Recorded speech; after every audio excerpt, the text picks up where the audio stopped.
One day, a fierce beast asked a brave warrior that he had neither sharp teeth nor pointed claws what his weapon was. A pack of wolves bared their fangs and glared angrily at the enemy who had strayed into their territory. A huge lizard-like monster sat in the center, surrounded by a pack of wolf beasts intent on disarming it. The lizard looked at the wolves with hatred, sighing heavily as he too had fought a strong opponent before. The pack leader let out a howl that ordered the pack to attack this unknown stranger who had wandered into the night forest. The lizard began to fight the wolves, who began to group attacking him. One grabbing his head, he threw off several others he disarmed with his claws. Blood and sweat, flesh and bone was all that was involved, and palpable at this point. The pack leader saw that the enemy was strong. The leader of the wolf pack desperately rushed to follow his other comrades to attack this lizard-like monster. With his claws, the lizard managed to disarm the wolf, who attacked him with his huge, sharp fangs. The lizard devoured the breathless bodies of his enemies to regain his strength and also to stockpile them for further battles. The absorbed power of his enemies was his weapon. The beast, which resembled a powerful lizard, declared that it would eat the pack leader as well as the rest of his kin. Beasts with magical energy and abilities, called mystical creatures, that dwelled in the thick of the forest, away from human eyes. Some of these beings were given human form by the gods and were prophets incarnate that served for the good of the people. Among them was also an evil incarnation of that power. Popularly, such beings were nicknamed as demon gods. The huge eye belonging to the power of the malevolent creature sought out a new victim to absorb its power. The boy was running through the forest, hoping to escape the danger he had stumbled upon in the night grove. The young man begged for help, praying for someone to show up in the area and help him escape. Suddenly, a crossbow with a loaded arrow was aimed at the fleeing guy, intending to prevent his escape. The arrow shot at the back of the fleeing man, made him give up this idea, and the shooter was glad that he had hit him accurately. One of the partners pointed out that it was easier than he thought. The shooter agreed with his words, making sure it was a cakewalk. The criminals got rid of the people they had met. The leader ordered the pack to take everything of value because they had to return before sunrise, and they had a feeling that the forest was particularly creepy today. The leader suggested that the rumored monster might be watching them right now. The men came to the bier from the edges of the forest and were confused by what they saw. Some of them grabbed their weapons. Criminals saw many breathless wolf bodies that were scattered throughout the area. One of the men suggested that there was a fight between the wolves for territory. The leader was not sure about that, but he noticed marks of wounds not typical of wolves, suggesting that someone had committed a massacre. Suddenly, the partner asks Martin to come over to him and look at the creature he has discovered. The hunters saw the carcass of a huge mystical creature, next to which a young man sat motionless. The man assumed this big wolf was the leader of the pack. The other asked this for the small guy next to him. The group of men could not believe that this kid could defeat such a huge creature by himself. They laughed at this nonsense. Martin thought the guy had passed away, suggesting they look at what he had valuable to rob. Suddenly, he was bitten on the leg by a small lizard. Trying to protect this guy, the man didn't realize what was wrong with this stupid lizard. The criminal mastermind ordered his subordinate to unhook the lizard from him, and one of the men pulled out a knife in an attempt to get rid of it. Striking a stabbing blow, the man was sure that now he would get rid of that pesky lizard that was biting the commander. Suddenly, the guy stood up and struck at the man who intended to get rid of his lizard. There followed a powerful blow to the face of the criminal, who did not expect that this young man was still alive. They did not understand how he had so much strength. Guy managed to disarm one of the attacking men with a blow to the head. Hans fell motionless to the ground. The angry guy ordered the criminals not to touch his lizard. When they heard his words, they were slightly frightened. The young man grabbed an axe and told the dangerous group that otherwise he would send them all to the other world.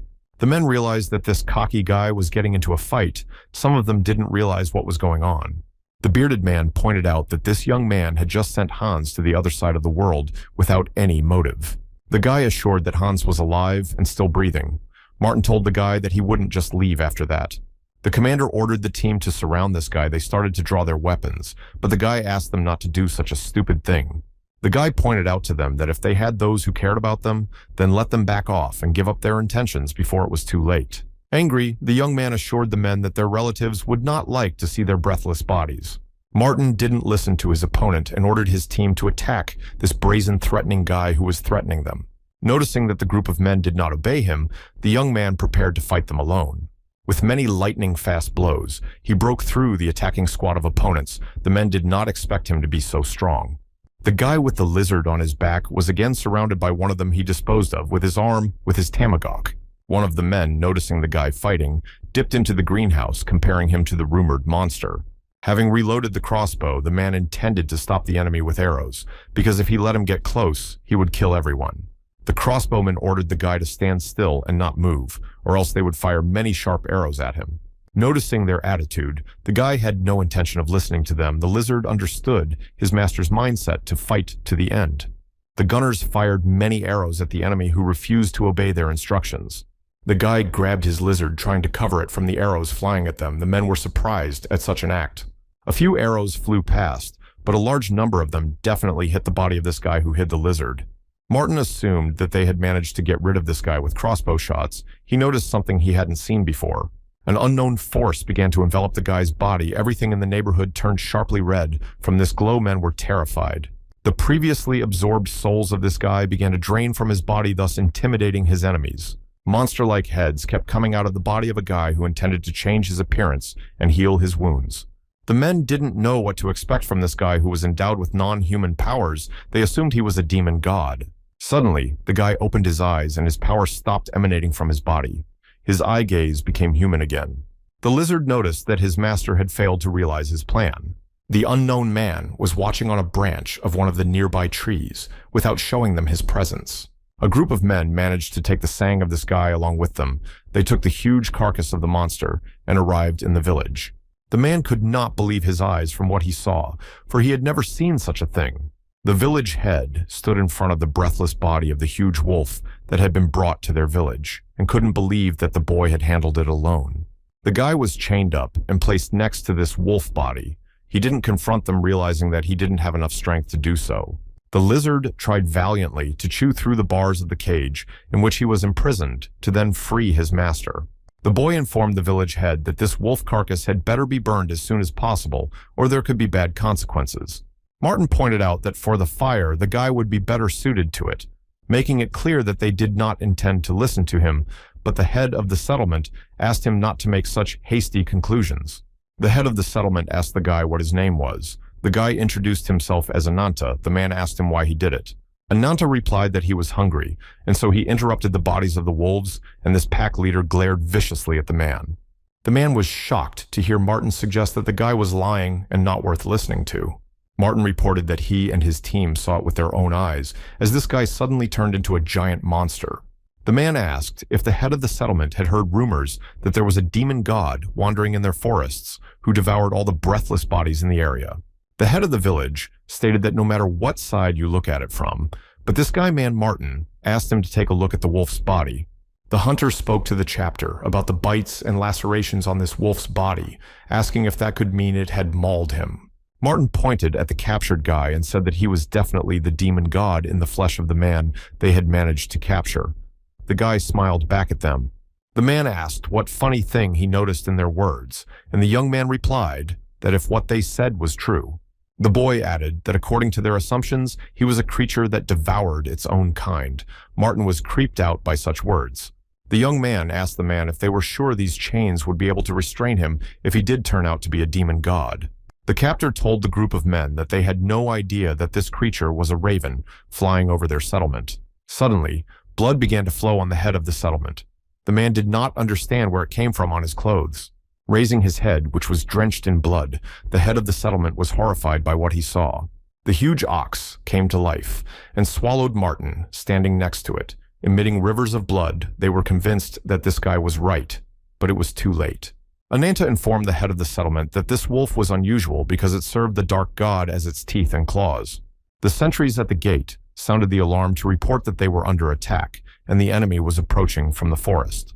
A huge pack of wolves were running towards this settlement, where their pack leader was located, and people started to get nervous. The sentry reported that a creepy brat leading a pack of wolves from the direction of the forest, unknown to them, a creature emerged with glowing eyes from the forest. The settlement was shown a huge, incomprehensible forest monster. They assumed it was really the demon god. The creepy creature pointed his finger at the village, ordering the wolves to head in that direction. The wolves, following his order, began climbing over the tall gates of the settlement, gathering in a pile underneath them. The men grabbed their swords and tried to resist the wolves that had managed to get into their settlement. The beasts spared no one. The fire hit the wooden fences that the wolves were climbing over, causing them to go up in flames. The sea of wolves continued to loom over this settlement in which a fire had started. A huge beast was approaching the village. Suddenly, the body of the head of the wolf pack was thrown out of the fence, right under the feet of the demon god, who stopped when he saw this. An unquenchable thirst for blood and a terrifying hunger again visited Ananth, who began to change his appearance. Ferocious feelings once again took control of the guy. A huge, lizard-like monster head appeared in the village. Destroying the burning wooden fence, the monster walked out to the huge amount of wolf thirst that made him go to such an act. Blood and sweat, flesh and bone were in Ananthan's mind. He signaled that he intended to completely devour this monster that approached the village. He transformed into a lizard-like monster and became hateful, intending to seize the power of the demon god. Behind the monster, a huge passageway formed in the wall of the village that blazed with fierce fire, illuminating the surroundings. Ananta told the monster who came out of the forest that she would torture him till his death. He stood silently against it. The lizard-like monster intended to bring its powerful essence to the sight of its dying victim. The beast stepped on the huge head of the wolf leader. Without sparing that body, he crushed it. The forest beast then screamed furiously, plunging all the creatures near it into a daze. Ananta stood against the powerful creature near the burning village, noticing that more beasts were beginning to approach them. A multitude of flattering beasts, upon hearing the demon god's cry, went into a frenzy and began attacking the village at his behest.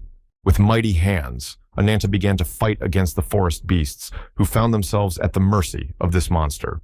Ananthan managed to deal with a couple of beasts that were trying to harm him. Then he prepared to make a powerful lunge towards his opponents.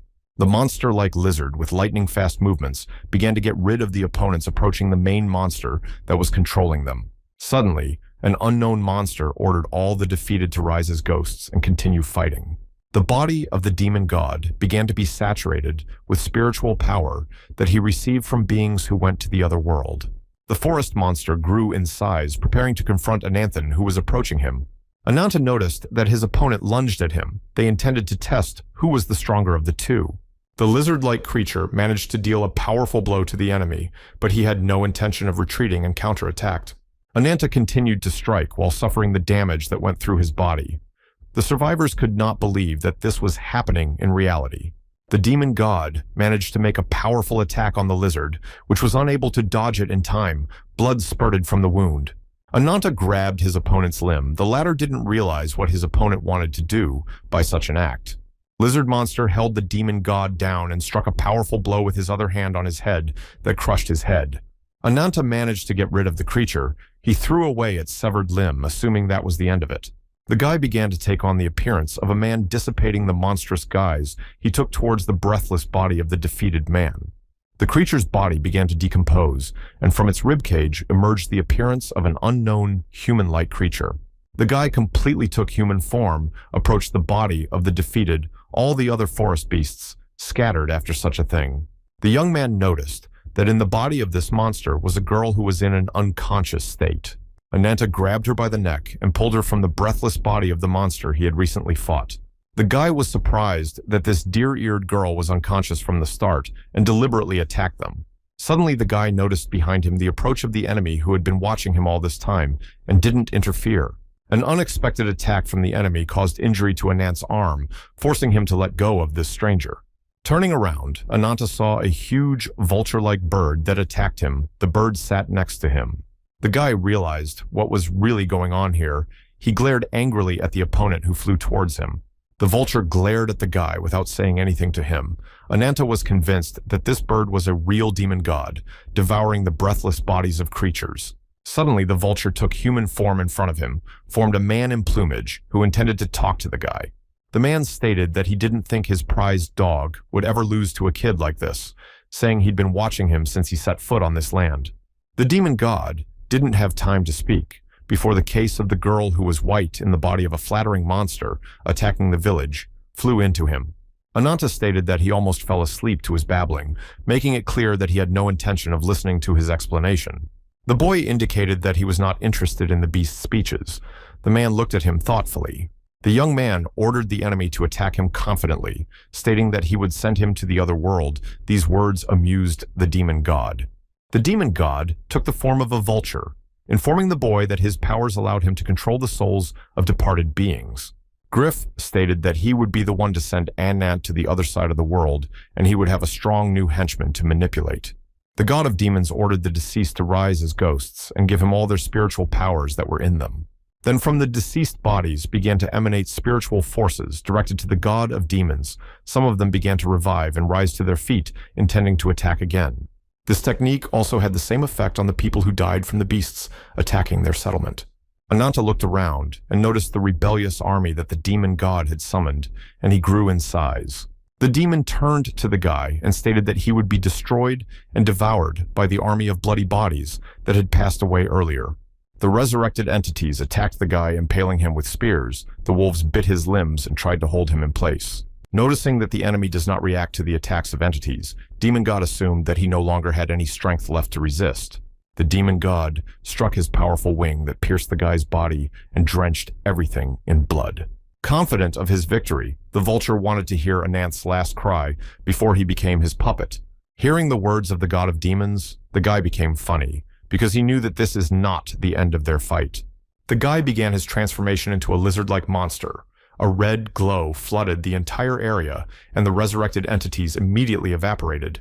Feeling the strength of the enemy, Demon God did not understand what had happened and how this creature had managed to scatter his minions.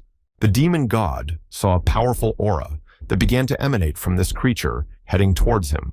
Ananta declared that what the enemy had planned would not come true. He intended to listen to his beastly roar. The lizard-like creature let out its bestial roar, plunging the demon god into a terror he wanted to hide from. Ananta, in the guise of a monster, to devour the vulture who was the demon god, and devoured the creatures in the area. The demon god's spiritual powers were absorbed by this guy. He saw many other beings absorbed by this monster. Griff couldn't resist such a force, intending to get out of this state, but everything was even.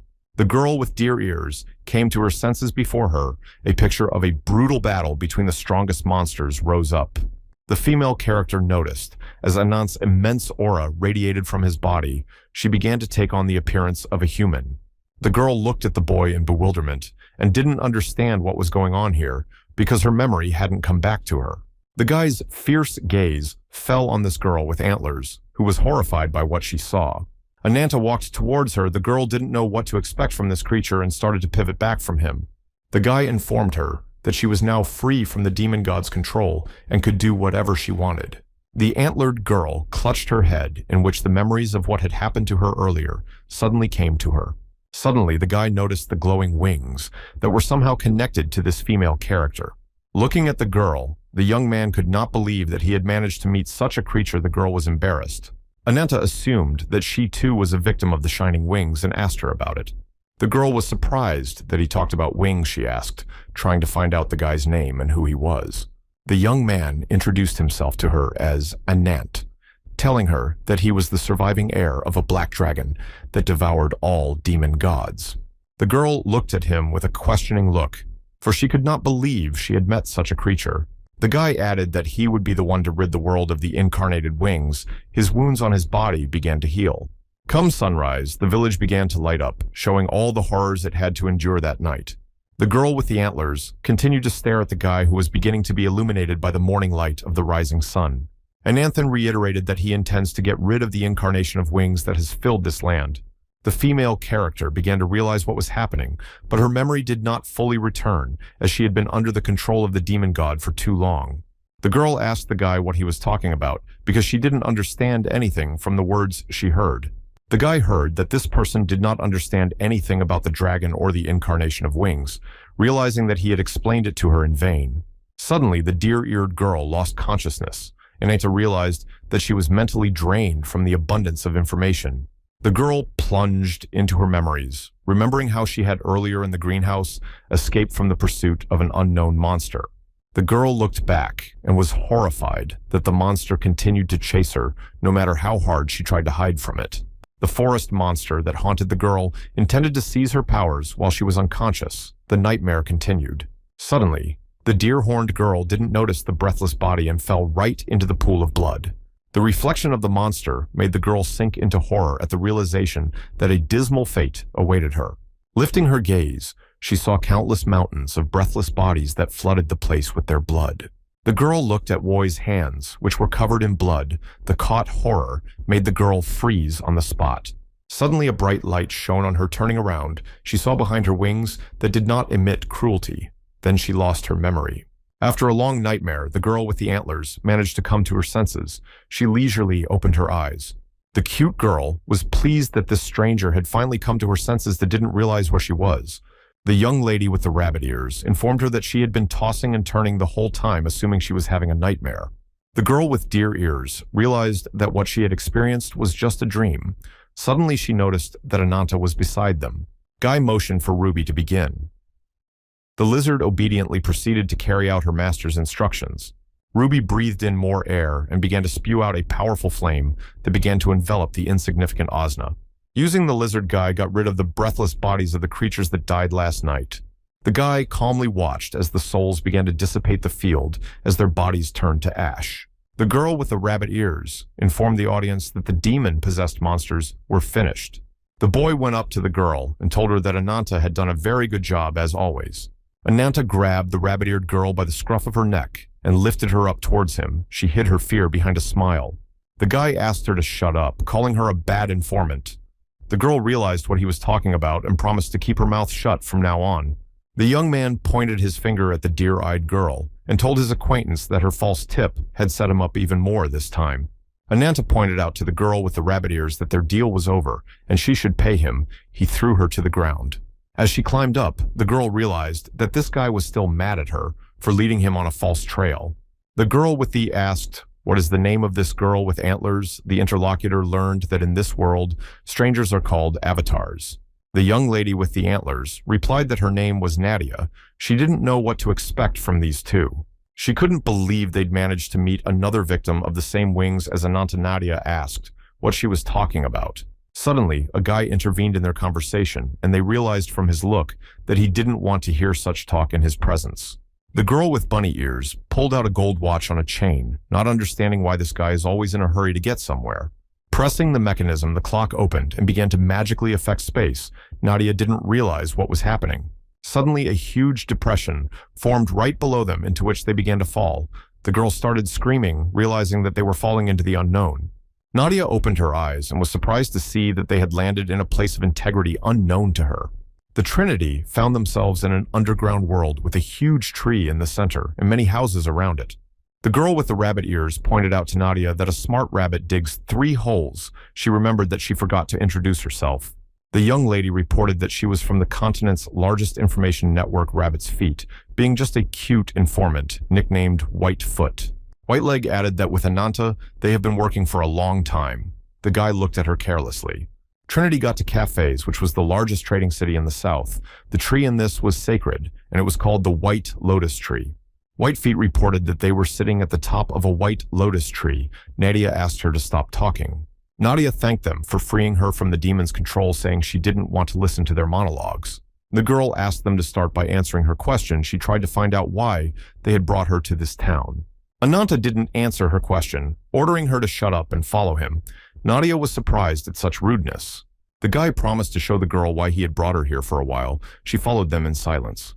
Walking into town, Nadia asked Anant what kind of person that incarnation of the wings was that he was after.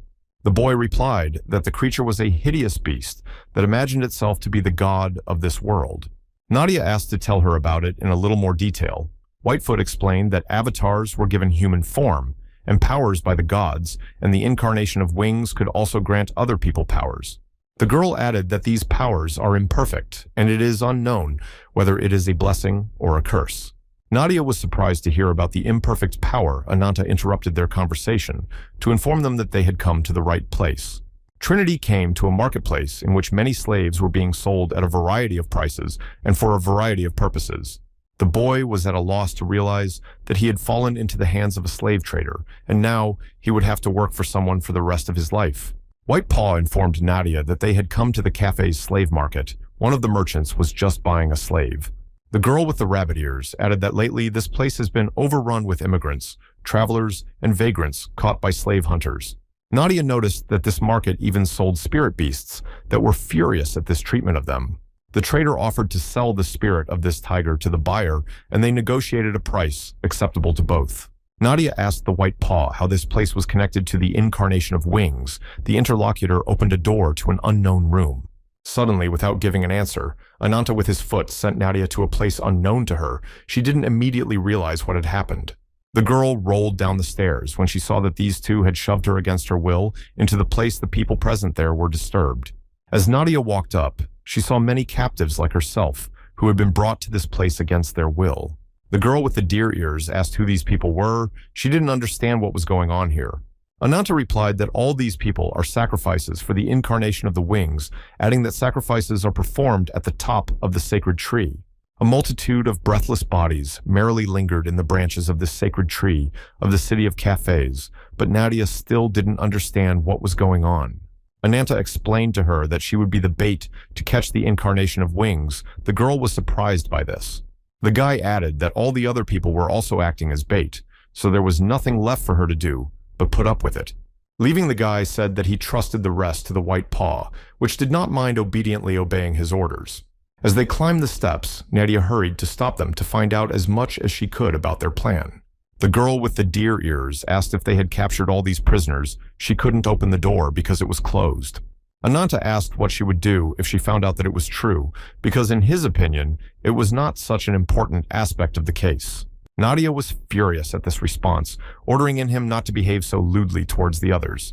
The girl realized that these two were using ordinary people to achieve their goal, asking if their conscience tormented them. Ananta continued to leave, saying that it is not possible to take revenge without getting his hands dirty. Nadia was shocked at his treatment of other beings, stating that she had no intention of accepting it. White Paw approached her, indicating that she understood her offense, but there was nothing she could do about it. The girl with the rabbit ears felt sorry for these poor people who would wallow in the atrocities created by the incarnation of wings. White Paw added that the presentation brought tears to her eyes. Nadia didn't believe her, recognizing her arrogance. Nadia stated that they have no right to do whatever they want. To her, White Paw convinced Anant's words. The girl with the rabbit ears informed Nadia that she had previously been controlled by a demon god and had caused a bloodbath, asking if she was worried about those dozens of ruined lives. White Paw added that even if she didn't want to do something like that, it doesn't mean it didn't happen. The young lady pointed out to Nadia that she should not be angry with her, or Ananta. She touched her hand. Anant's partner has informed her that their common enemy is an evil incarnation of the wings that her partner intends to deal with. A short while later, the warriors were preparing to enter the arena to fight and give the audience a performance. The guy put on his forearm metal cuffs, preparing for a strong battle against the enemy. White Paw pointed out to his partner that he was talking nonsense when he answered Nadia, because all those victims had nothing to do with him. Ananta asked what happened to Nadia. White Paw said that she had asked her to help them with what they had planned. White Paw added that as planned, they went to the White Lotus frames with the wing guards. Offering the sacrifice was the starting point of their resistance to the incarnation of the wings. They had completed all the preparations for this bloodshed. White Paw reported that they had found a helper in the frame, without whom they would not have passed through the barrier. To participate in the arena needed a sacrifice, and they were able to resolve the issue. Ananta could receive a branch of the White Lotus tree for winning the arena, and would then be able to meet the incarnation of the wings. Despite all this, the process was quite tedious for the White Paw. She thought they were doing something wrong. White Paw realized that if Ananta had made up his mind right away, it would have been easier to attract the enemy's attention with a massacre.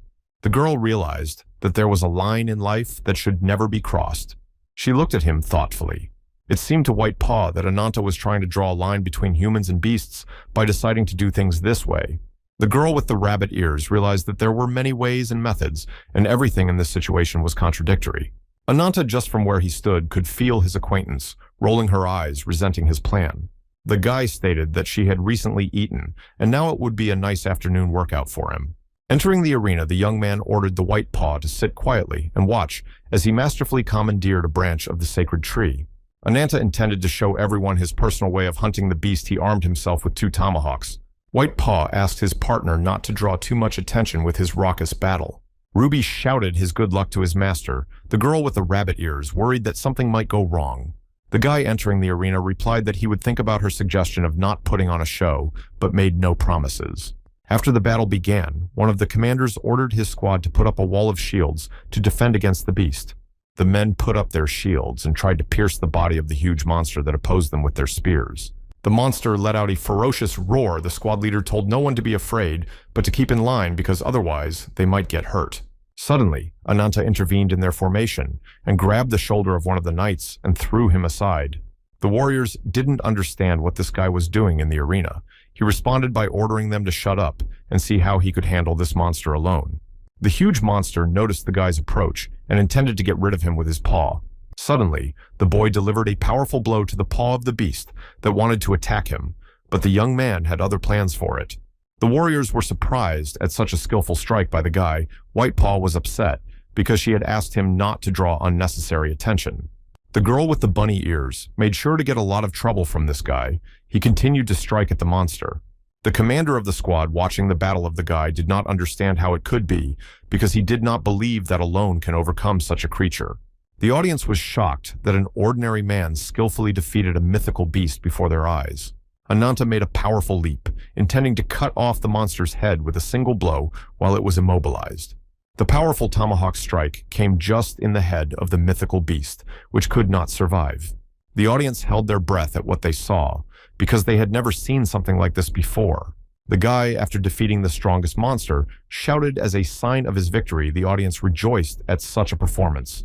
Ananta shifted his gaze to the huge sacred tree that towered over the arena where the battles were taking place. The guy promised that he would very soon defeat the strongest creature that ruled this city and eat it without a trace. Meanwhile, the huge gates opened inside were ready to receive the victims who had been brought to this sacred place. Nadia suspected that what was happening here would be quite different from what Ananthan had planned, and white-knuckled the captives into a huge hall. Shivering residents noticed an arrogant person on whose arm sat a small bird, unaware of the trouble. Guy asked all those present who were brought to him to let go of their fears and not to worry about the future. The young man welcomed everyone to the temple of the goddess Nadia, assumed it was the very embodiment of wings. The temple of the white lotus tree was surrounded by a barrier of mighty power that gave this place its nickname as the sacred tree. The reason why all the wing incarnations settled here in search of offerings was unknown. Those who offered a sacrifice to the temple received the right to participate in the arena of Cepheus, and warriors who proved their strength in battles against beasts were rewarded with a branch of the white lotus tree. Those who were marked by the embodiment of wings were granted special power. They called themselves the Guardians of Wings. Earlier, White Paw had informed Nadia that they would be entering the temple under the pretense of sacrifice to pass the defense, asking if she had any other questions. Nadi asked why Ananta wanted to defeat the incarnation of the wings, assuming it had something to do with his power. White Paw had a hard time briefly explaining it to her, but she informed that his creature dubbed the embodiment of vengeance. The embodiment of vengeance with his nature simply amazed imagination because he had a very difficult fate. The guy instructed the intimidated people to raise their heads and accept the gift of salvation he would arrange for them. Hearing his words, the common people became even more worried about it, and the girl began to pray for salvation. The young man informed them that he was a saint to be worshipped. He was the owner of a white lotus tree, adding that the incarnation of the wings resonated with a sacred drum in the world of darkness. The guy introduced himself as Balzac Ilgini. Behind him, a divine seating appeared. Nadia was skeptical from the rumors she had heard that the people who came along with her would be his offering.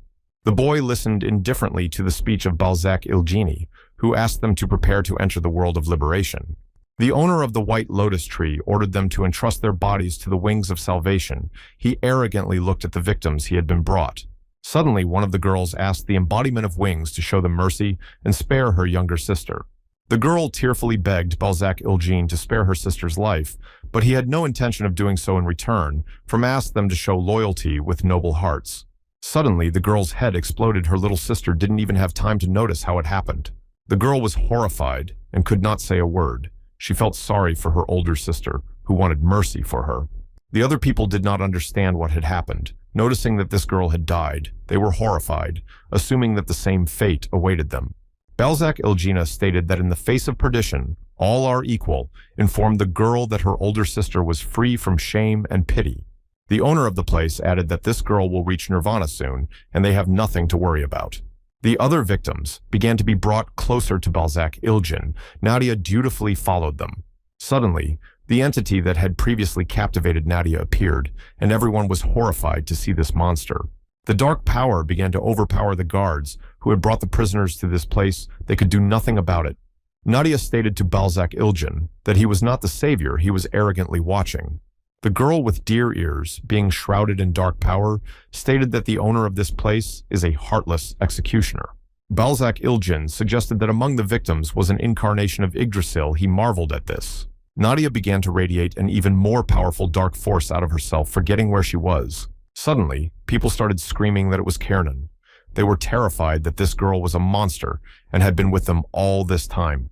The girl noticed her shadow in the form of a vicious monster that scared all the people. She was immersed in her thoughts.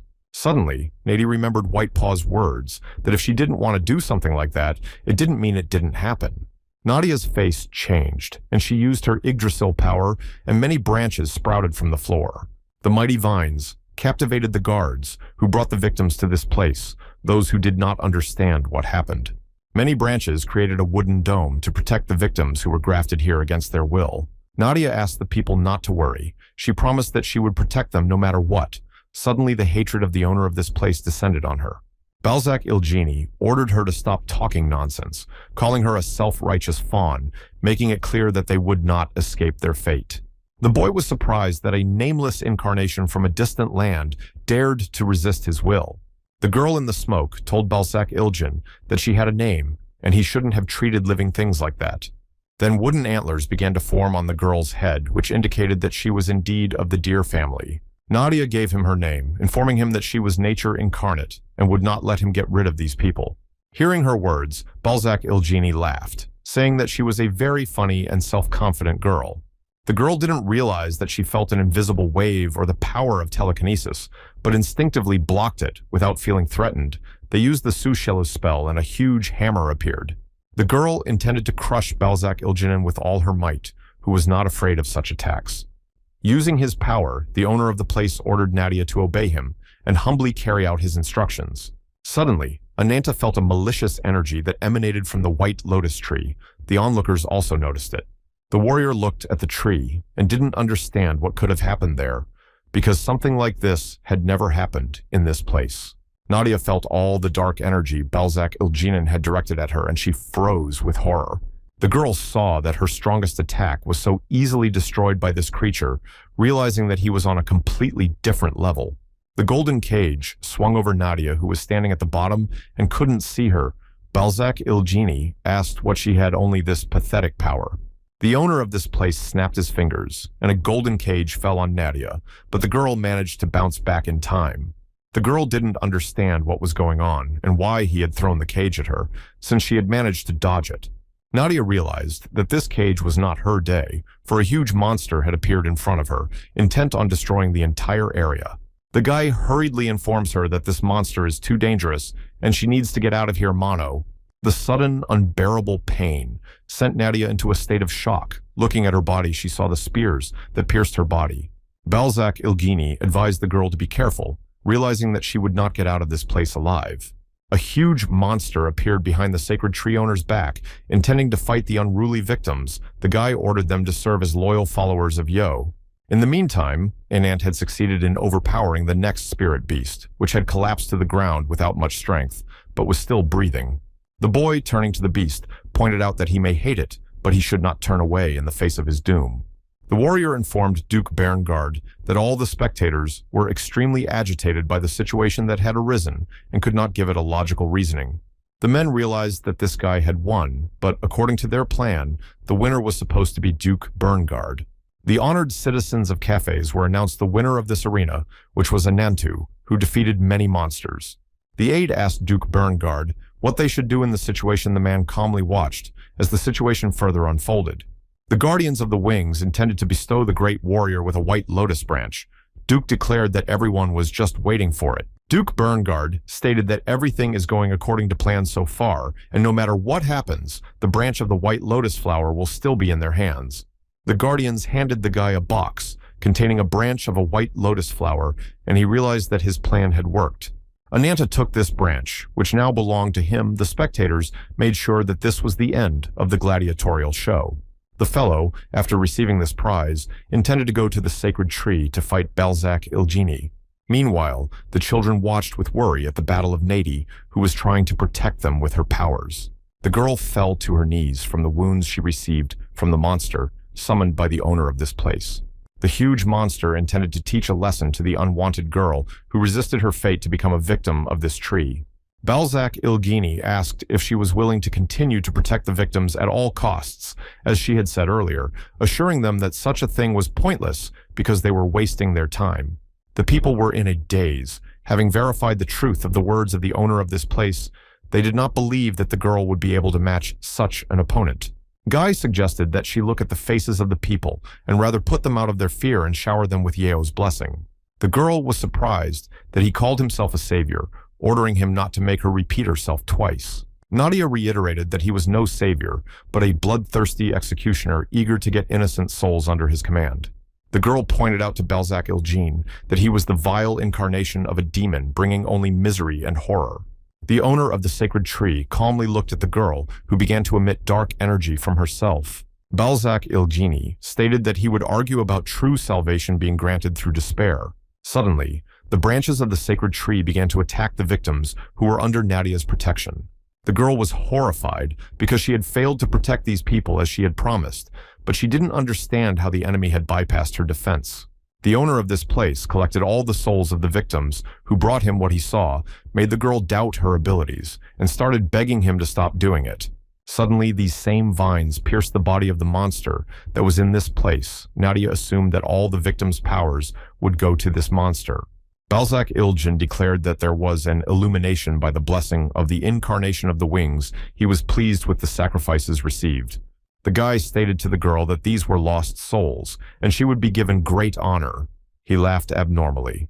Nadia noticed, as spiritual powers began to flow over the branches that pierced the bodies of the victims, she was convinced of her assumptions. The huge monster began to saturate with the strength of the people who had died in this place. People did not understand what was happening on the white lotus branches. The souls of the people followed the trunk straight to the monster and could not resist it in any way, their bodies swaying in the wind.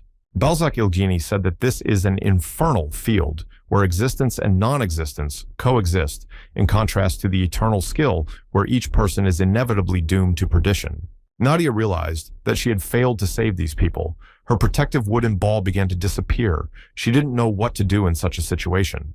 The owner of this place claimed that only he could give meaning to their miserable existence. The minions who served Balzac Ilgin were also victimized and nourished. The white lotus tree, the owner of this place, added that they would create an eternal warrior. The guys said that in the circle of life, they will all be reborn with the light that the white lotus tree will protect. The huge beast continued to saturate itself with the power of the victims who had given their souls to the owner of this place, indicated that this was the true blessing of the wings. The girl was shocked at what he was doing, asking how many human lives he had already consumed in that time. Nadia didn't get an answer to her question, but was simply taken captive by the powerful vine that enveloped her body. Balzac Ilgin replied to her that he had made so many sacrifices that he lost count of how many there were. The guy stated that despite all this, Nadia was a brave girl for being so desperate to stand up to him, asking what she would like to say in the end. The girl sent him away, saying that she had no intention of obeying him even if she was captured. The owner of the sacred white lotus tree said that she, like everyone else, had met a miserable end, and he intended to end it. Balzac Ilgin's plans were intended to be thwarted by Ananta, who opened the door to this sanctuary, but his presence was not noticed by the owner. Suddenly, an unknown object caused Balzac to look away from Nadia and stare at the uninvited guest who had come to the place. Balzac Ilgini noticed that this object was the head of his henchman, forcing him to deviate from his plans. Ananta jumped into the room, holding in his hand the branch he had received in the arena and intended to stab Balzac with it. The owner of this place was late in noticing the enemy who stuck a branch right in his eye. Anant's eyes were tortured with hatred for this creature. Then the guy, by inertia, jumped over the opponent, who for a moment was dazed from the injury he received. Nadia was happy to see that Ananta had come as promised to defeat Balzac Ilgini. She was still captive. The guy asked the girl how she managed to survive, assuring her that he didn't know she was so lucky. Balzac Ilgini pointed out that the white lotus branch meant that this guy was the winner of the arena coming to this place. The owner of this place was sure that a creature like Ananta couldn't set foot in this place. He didn't understand how he managed to get here. Ananta was surprised to hear such arrogant words at his expense, calling him a shallow creature. The guy asked Nadia where the incarnation of wings had gone and why she was rubbing it in here with that screamer. The girl tried to answer him, but their conversation was interrupted by the owner of this place, saying that such a thing was not enough to enter Yo's territory without permission. Balzac Ilgini didn't understand how this guy dared to insult the great Yo incarnate wings. The guy became furious and said he would rip his ugly tongue out of his filthy mouth and started to turn into a monster. Ananta ordered his opponent to be silent, stating that he didn't believe this guy was the embodiment of wings. Meanwhile, the guards were trying to defend themselves against criminals who wanted to sneak into this holy place. One of the men managed to overpower the enemy who stood in his way. Their team intended to follow Anant. The squad leader ordered his warriors to destroy all the guards who were in the area. The warriors began attacking and crowding the guards of this holy place. They could not cope with the onslaught of the opponents. Duke Burngard was about to strike immediately after the barrier was removed to let the winner through, but the one who was supposed to carry the white lotus branch vanished. Entering one of the rooms of the place, the Duke was surprised at what he saw and assumed it might be a trap. Burngard noticed the many breathless bodies of the keepers that lay on the steps of the place. He did not believe that that guy alone had handled them, thinking that he had come for the incarnation of the wings.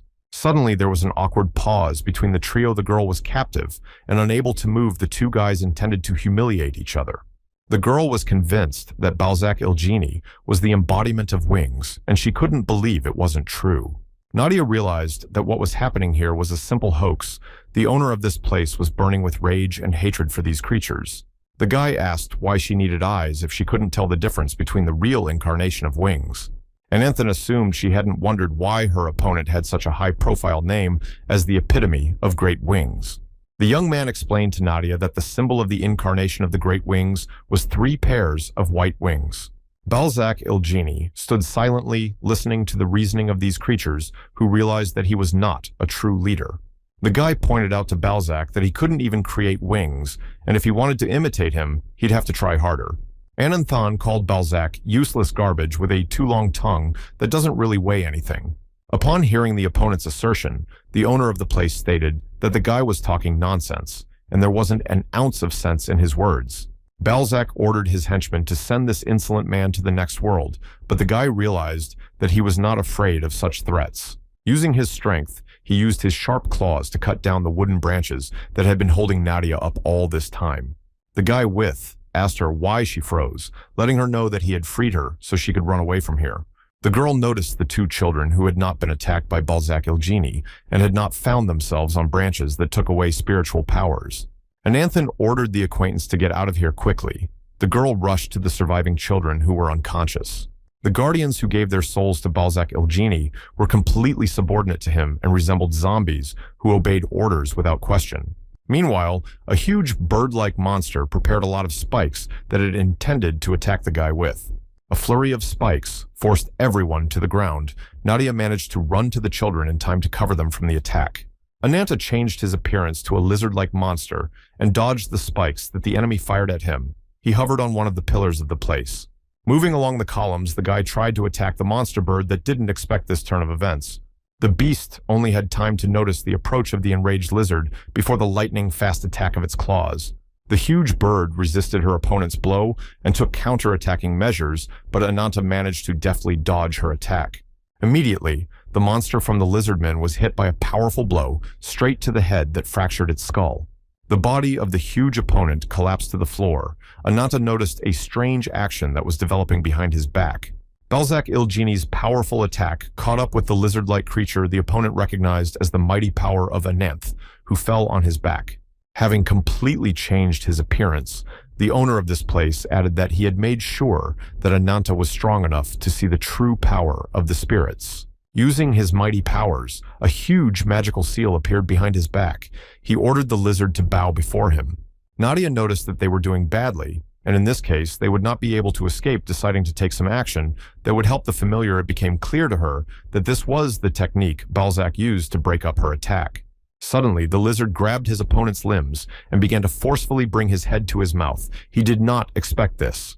Balzac, in time, managed to counter his intentions and avoid such a demise by calling him a fool to think he could defeat him like that. The lizard tried to strike back, but his opponent managed to bounce away from him in time to avoid the attack. Ananta, in the guise of a lizard-like monster, rushed to catch up with the opponent, who wanted to increase the distance to strike. Continuing to strike at her opponent, who deftly dodged it, the girl watched their battle with interest. Suddenly, the lizard opened up for a powerful strike, and Balzac Ilgini, without wasting a chance, struck a powerful blow at it, severing a limb. The owner of this place, having made a successful attack, made sure of his superiority over his opponent, who began to fall down. Suddenly, the lizard let out a powerful roar that spread all around this place. Nadia watched them anxiously. After a growl, the lizard's arm began to recover, thus showing that he was not a simple opponent as it may have seemed. Seeing Balzac Ilgini's recovery, he couldn't believe that his opponent had recovered so quickly and was ready to continue their battle. Ananta immediately attacked the owner of this place, who hesitated and froze in one place. Balzac managed to block his opponent by summoning branches from the ground of the divine tree he thought would protect him. The assumption proved to be wrong, and the lizard's powerful attack broke through the wooden defenses and chopped Balzac Ilgini in half. Nadia, seeing this, thought that the attack had worked, and Ananta had managed to defeat this creature that had ruined many lives of innocent beings. Balzac continued to resist, calling them pathetic creatures who dared to do such a thing to a deity. Behind the lizard stood a huge, headless monster that intended to protect its master. Suddenly, a chopped part of Balzac replaced the severed head of the huge creature he had ordered Ananth to have no reverence for spirits. Balzac declared to his opponent that he would show him the difference in strength and how great the gulf between them was. Meanwhile, in the sky above them, the barrier began to collapse, cracking into many small particles. A powerful blow broke through this barrier. The unknown intended to penetrate this place. No one sensed his presence. Afterward, a portal formed near the pierced dome, from which an unknown creature appeared.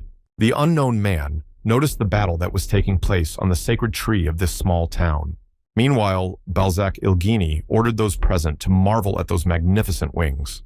The owner of this place tried to continue, but the powerful attack that descended upon him silenced him. Ananthan almost managed to separate his opponent from the body of the huge monster, but the two continued their merging into a pile again. Balzac Ilgini ordered the enemy to attack him again, but this time he used the powers that belonged to a huge monster. Suddenly, branches came out of the ground and grabbed the lizard, preventing it from moving from its place. The huge monster prepared to attack the enemy with a multitude of spikes emerging from its body. Balzac Ilgini intended to chop this lizard into small pieces. He grinned maliciously at him.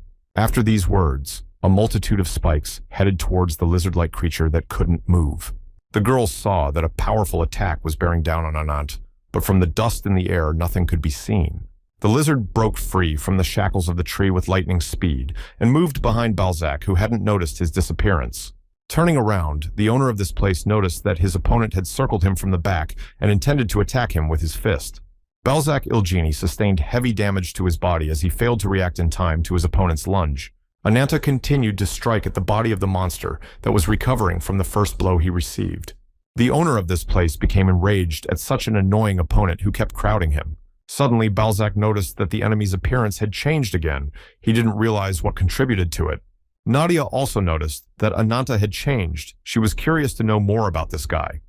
Using his tail that appeared, he quickly began to move around the area where the battle was taking place. Balzac made sure that the lizard began to move quickly, that its speed was beyond everyone's comprehension, assuming that its abilities were regeneration and transformation. The owner of this place has decided to use his powers that he can't escape from, assuming that the enemy can crush him faster than he can react. Suddenly, there was an earthquake in the place. Ananta did not realize what it could be, but prepared for anything. Nadia, from such powerful subterranean blows, fell off the stake, continuing to watch the battle of these two. Noticing the multiple attacks from beneath the ground, the lizard jumped up from its seat, and the wooden roots followed.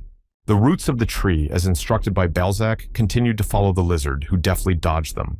Ananta realized that no matter how much he attacked the opponent, he would recover because he had a white lotus branch. The lizard realized that the longer the battle lasted, the less advantageous position he would be in. Suddenly, Ananta noticed that there were many breathless bodies falling on the tree from the sky, deciding that he could use this to benefit himself. He made a powerful jump and headed for the ceiling, intending to carry out his plan to overpower the enemy. Balzac Ilgini, along with Nadia, didn't understand what the lizard-like creature was up to, but continued to watch it. Ananta gave a powerful blow to the ceiling of this sacred place. The structure in that place began to crack. The ceiling directly above Balzac was shattered and formed a huge hole in Nantes, along with the debris began to fall. Suddenly, the enemy managed to grab the lizard with wooden roots, from which it was very difficult for it to get out. Balzac asked what he was going to die under the debris of the ceiling. The lizard did not answer him anything, but tried to get out of captivity. The owner of this place assumed that the enemy wanted to come up with some stupid trick. Suddenly, Ananta, in the form of a lizard, asked him how many lives he had taken from creatures who were innocent of anything. Such talk pissed off Balzac Ilgini, and he replied that he had consumed so much that he had lost count. Suddenly, the lizard began to form wings. Nadia, noticing this, was surprised at his abilities. Balzac noticed an aura that began to emanate from his opponent, who was beginning to have wings. Ananta declared that in the name of the innocent lives devoured by Balzac, he would be overthrown by the spirits of the deceased. Looking up, the creature noticed that through the dura in the ceiling, many bodies he had sacrificed began to fall down on him. The bodies of the unsettled continued to fall from the sky directly onto Balzac Ilgini, who had not expected this turn of events. The owner of this place could not understand why such a thing could happen in this sacred place. A multitude of bodies crowded the huge creature that could not cope with them, all of them, like ants, swooped down and attacked him. Nadia didn't realize what this was happening to her eyes, for she had never seen anything like this before. The bodies of the dead began to tear apart Balzac Ilgini, who could do nothing about them. The monster's huge body plunged into the countless bodies that continued to pile up on top of it. Suddenly breaking out of this captivity, Balzac declared that he needed a victim. He stared at the girl next to the bark-lying children. The huge creature approached Nadia, but space began to crack above him. Without him noticing it, he continued to carry out his plan. Suddenly, a bright ray struck Balzac Ilgini, who intended to make another sacrifice to save himself. The bright flash from the impact blinded the entire surroundings. The girl with deer ears tried to shield herself from the bright light against the strong wind currents. The girl noticed that an unknown creature had appeared in the area and disposed of Balzac Ilgini in one blow. Suddenly, the unknown leaned in front of her. Nadia didn't realize what she should expect from this creature. The godlike man asked if his superior had enjoyed the journey he had been on. The girl didn't understand what was happening and who he was addressing. She noticed the boy she was protecting had risen. The boy began to modify, and this gentleman pointed out to his servant that he had gone a little overboard with his greeting. Takuntar, unknown. Finished his visage, Berhan reported that he had come to escort the incarnation of the wings. Earlier, the White Foot reported on the situation that a rift of space had appeared in the sky above the white lotus tree. The girl added that if Mr. Ananta is in the temple, then most likely he has entered into a confrontation with the enemy. Ruby resented this. A servant of the wing incarnation named Barahan appeared and intended to escort the Lord. Whitepaw stated that this fact meant that the incarnation itself was in the city, and they had done the right thing. The incarnation of wings looked at the girl with a cold gaze. He showed them his true appearance. The girl's heart froze from such a magical look she didn't realize what had happened to her. Grasping her breasts, Nadia fell to her knees, and there was no way she could resist this unknown force. The girl looked at the creature that knelt before this man who was called the incarnation of wings, and did not understand who it was. Balzac Ilgini was struggling to get out of the rubble when he noticed the man approaching him. Balzac asked him what he was doing here, and he looked at him silently with a cold stare. Wings Incarnate asked Balzac what he had managed to forget him in the time they hadn't seen each other. The lad replied that he had not forgotten his past cruel master who had torn off the wings of his loyal servant. Incarnate Wings took them away from him because he deserved punishment for allowing false glory to twist his mind. Barahan grabbed Balzac by the neck and brought him against his master, who could not resist. The man informed his servant that the wings were a divine gift sent down to those who were originally created to soar high in the clear sky. Balzac declared that it was nonsense to whom he was told to revere him more than anyone else. He was angry with his master. The guy added that he had sacrificed tens of thousands of lives to create this perfect body he wished at all costs to regain his wings. Wings Incarnate called Balzac a fool and felt sorry for the guy who didn't understand what he was saying. The man touched the lad's body, and it seethed with a bright light from within, silencing him for all eternity. Ananta hid in the mountain of breathless bodies and discreetly watched the happenings in the place, realizing that this man was indeed the embodiment of wings. Earlier, the man had told the boy that he had a dream he wanted to find the edge of the earth, where their world connects with the world of the gods. The man made it clear to the young man that he would not stop until he achieved this dream. The boy looked at him thoughtfully. Memories from the past surfaced in Anant's mind of how he had dated this man back in his teens. The guy was surprised to hear that he wouldn't back down from his goal, even if the whole world turned against him. Ananta remembered how his sister wished him a good journey when he went with the man. The guy's sister died. As his village plunged into the fire, none of them could escape. Barahan reported that the White Lotus Tree had a strange name, and nothing more suggesting that his master's dream had once again failed to come true. The man agreed with his words, pointing out that it was merely a symbiosis of the power of the branches and the divine tree, which was not even worthy compared to the world tree. Looking at Nadia, the man pointed out to his servant that he had forgotten about a very curious connection he had noticed. The incarnation of Wings looked at the girl, who sat on his lap, and couldn't move because of his power. Ananta got out of the mountain of bodies in which he was hiding, and intended to attack the creature that was strutting beside him. The lizard's hands burst into flames, plunging into rage as the feeling of vengeance never left his mind for a moment.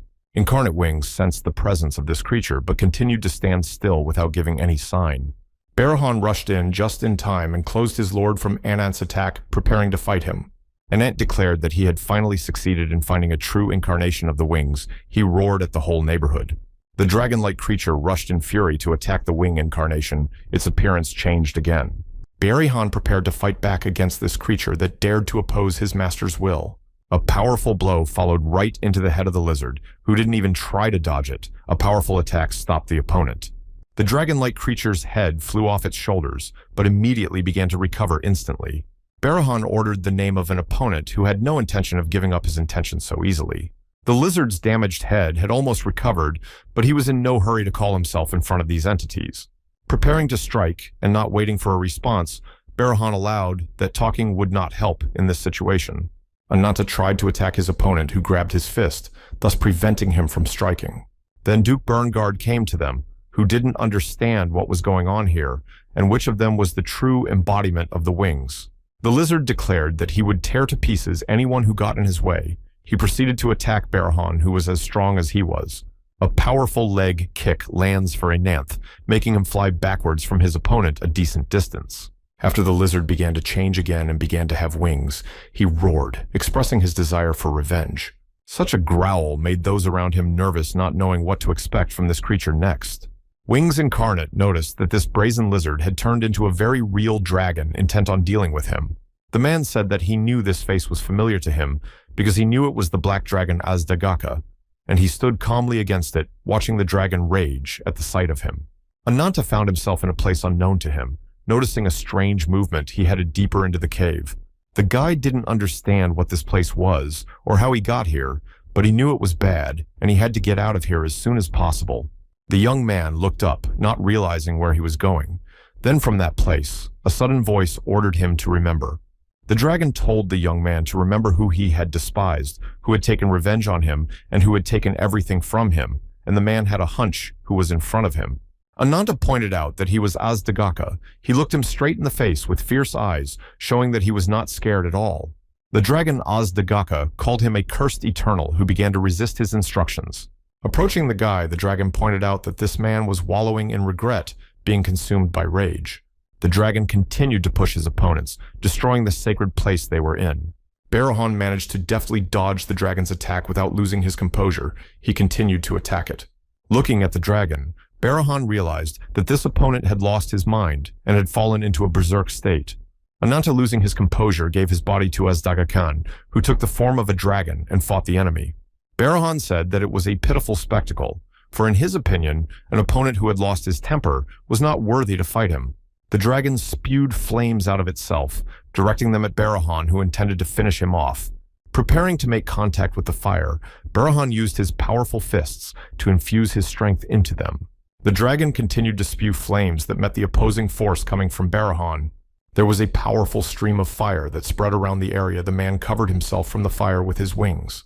The incarnation of wings indicated to the man that he could become a handful of ash in the blink of an eye, but he didn't move. The creature with wings pointed out to Duke Burngard that even though they were enemies, he still respected him. Duke Burngard realized that there was no time to wait for his comrades. He tried to attack the incarnation of wings, determined to fight to his last breath. The brave warrior approaching the enemy made a powerful swing of his axe, intending to overpower him. Suddenly, Burngard's attack was stopped by a powerful wing incarnation strike that pierced his body in two. The enemy's weapon fell out of his hands. The incarnation of wings informed the Duke that this was the end of their battle. Duke Burngard tried to stay on his feet with his last strength, intending to continue the battle, but he had no strength to do so. An additional powerful beam attack pierced the body of the warrior, who bravely wanted to fight until his last breath. Nadia, watching what was happening, didn't know what else to expect from this place. She was trembling with fear. The incarnation of wings turned to the girl and said that despite her fears, she was not the same as she was before. The girl realized that she had seen this creature before in the forest, when she was being chased by a forest monster. Nadia didn't know what to say to him, and just stared at him silently, not knowing what to expect. The man pointed out that the vibration of the branches proves that she, too, is sucking chosen by the world tree. The girl didn't know what he was talking about, asked what his words about the branches of the sacred tree meant. The incarnation of wings explained that the branches are miracles, surpassing the limits of the human body and granting great power. The man's desire to reach the edge of the earth, he approached the body of the monster that had recently still rampaged in this place. The creature took the form of a small boy. The man indicated that it was his brother, created by thousands of human lives and once imprisoned in a cage. Nadia opened her mouth in surprise, for she could not believe what she had seen and heard in the legends. The man asked the boy to tell him his name, and he called himself Ziz, pleased with this rebirth. Meanwhile, Barahan continued to bravely fight the dragon. He tried to deliver a powerful blow to the monster that intended to capture him. Then there was another bright flash between them, and nothing could be seen. The huge dragon blocked his opponent's blow and knocked him back, forcing him to think of other measures. Suddenly Ananta, who had lost possession of his body in the form of a dragon, flapped his wings and headed upwards, developing the ceiling. The dragon towered over this sacred place and intended to burn it to the ground, along with those who were there. Ziz noticed this and intended to do something about it, but the incarnation of wings reassured the boy that he had nothing to worry about. The huge dragon continued to accumulate firepower to deliver a crushing blow to the area. Jade, heavenly flames rained down on the wings incarnation, who didn't understand how this opponent dared to look down on them. Using a counter-attacking technique, the man told Anant that there was no place for him in the heavens, and used a light attack of the heavens. The enemy's attack dispersed the fire that spewed out the dragon. The light of the heavens caught up with the dragon, who had not expected such an outcome. Noticing the powerful light beam, Ruby began to worry about his master. The white leg informed him that it was over. Shortly after the battle, a white stalk at the top of the white lotus tree confirmed the destruction of the tree. The forces of the wing incarnation destroyed the sacred white lotus tree, which began to burn with bright flames. Trump, the embodiment of revenge, was defeated. Ananta didn't know he was being used, and so couldn't do anything about it. Several years before these events, Ruby was out in the desert trying to escape from a pack of coyotes that were chasing him. One of the coyotes caught up with the lizard and intended to eat it. The lizard prepared to accept its fate in this life. Suddenly, a flying tomahawk pierced the head of the beast that had been chasing Ruby. The coyote immediately on the spot went to the other world. Young Ananta ordered the coyotes away from the lizard. He intended to finish this beast off. He succeeded in doing so.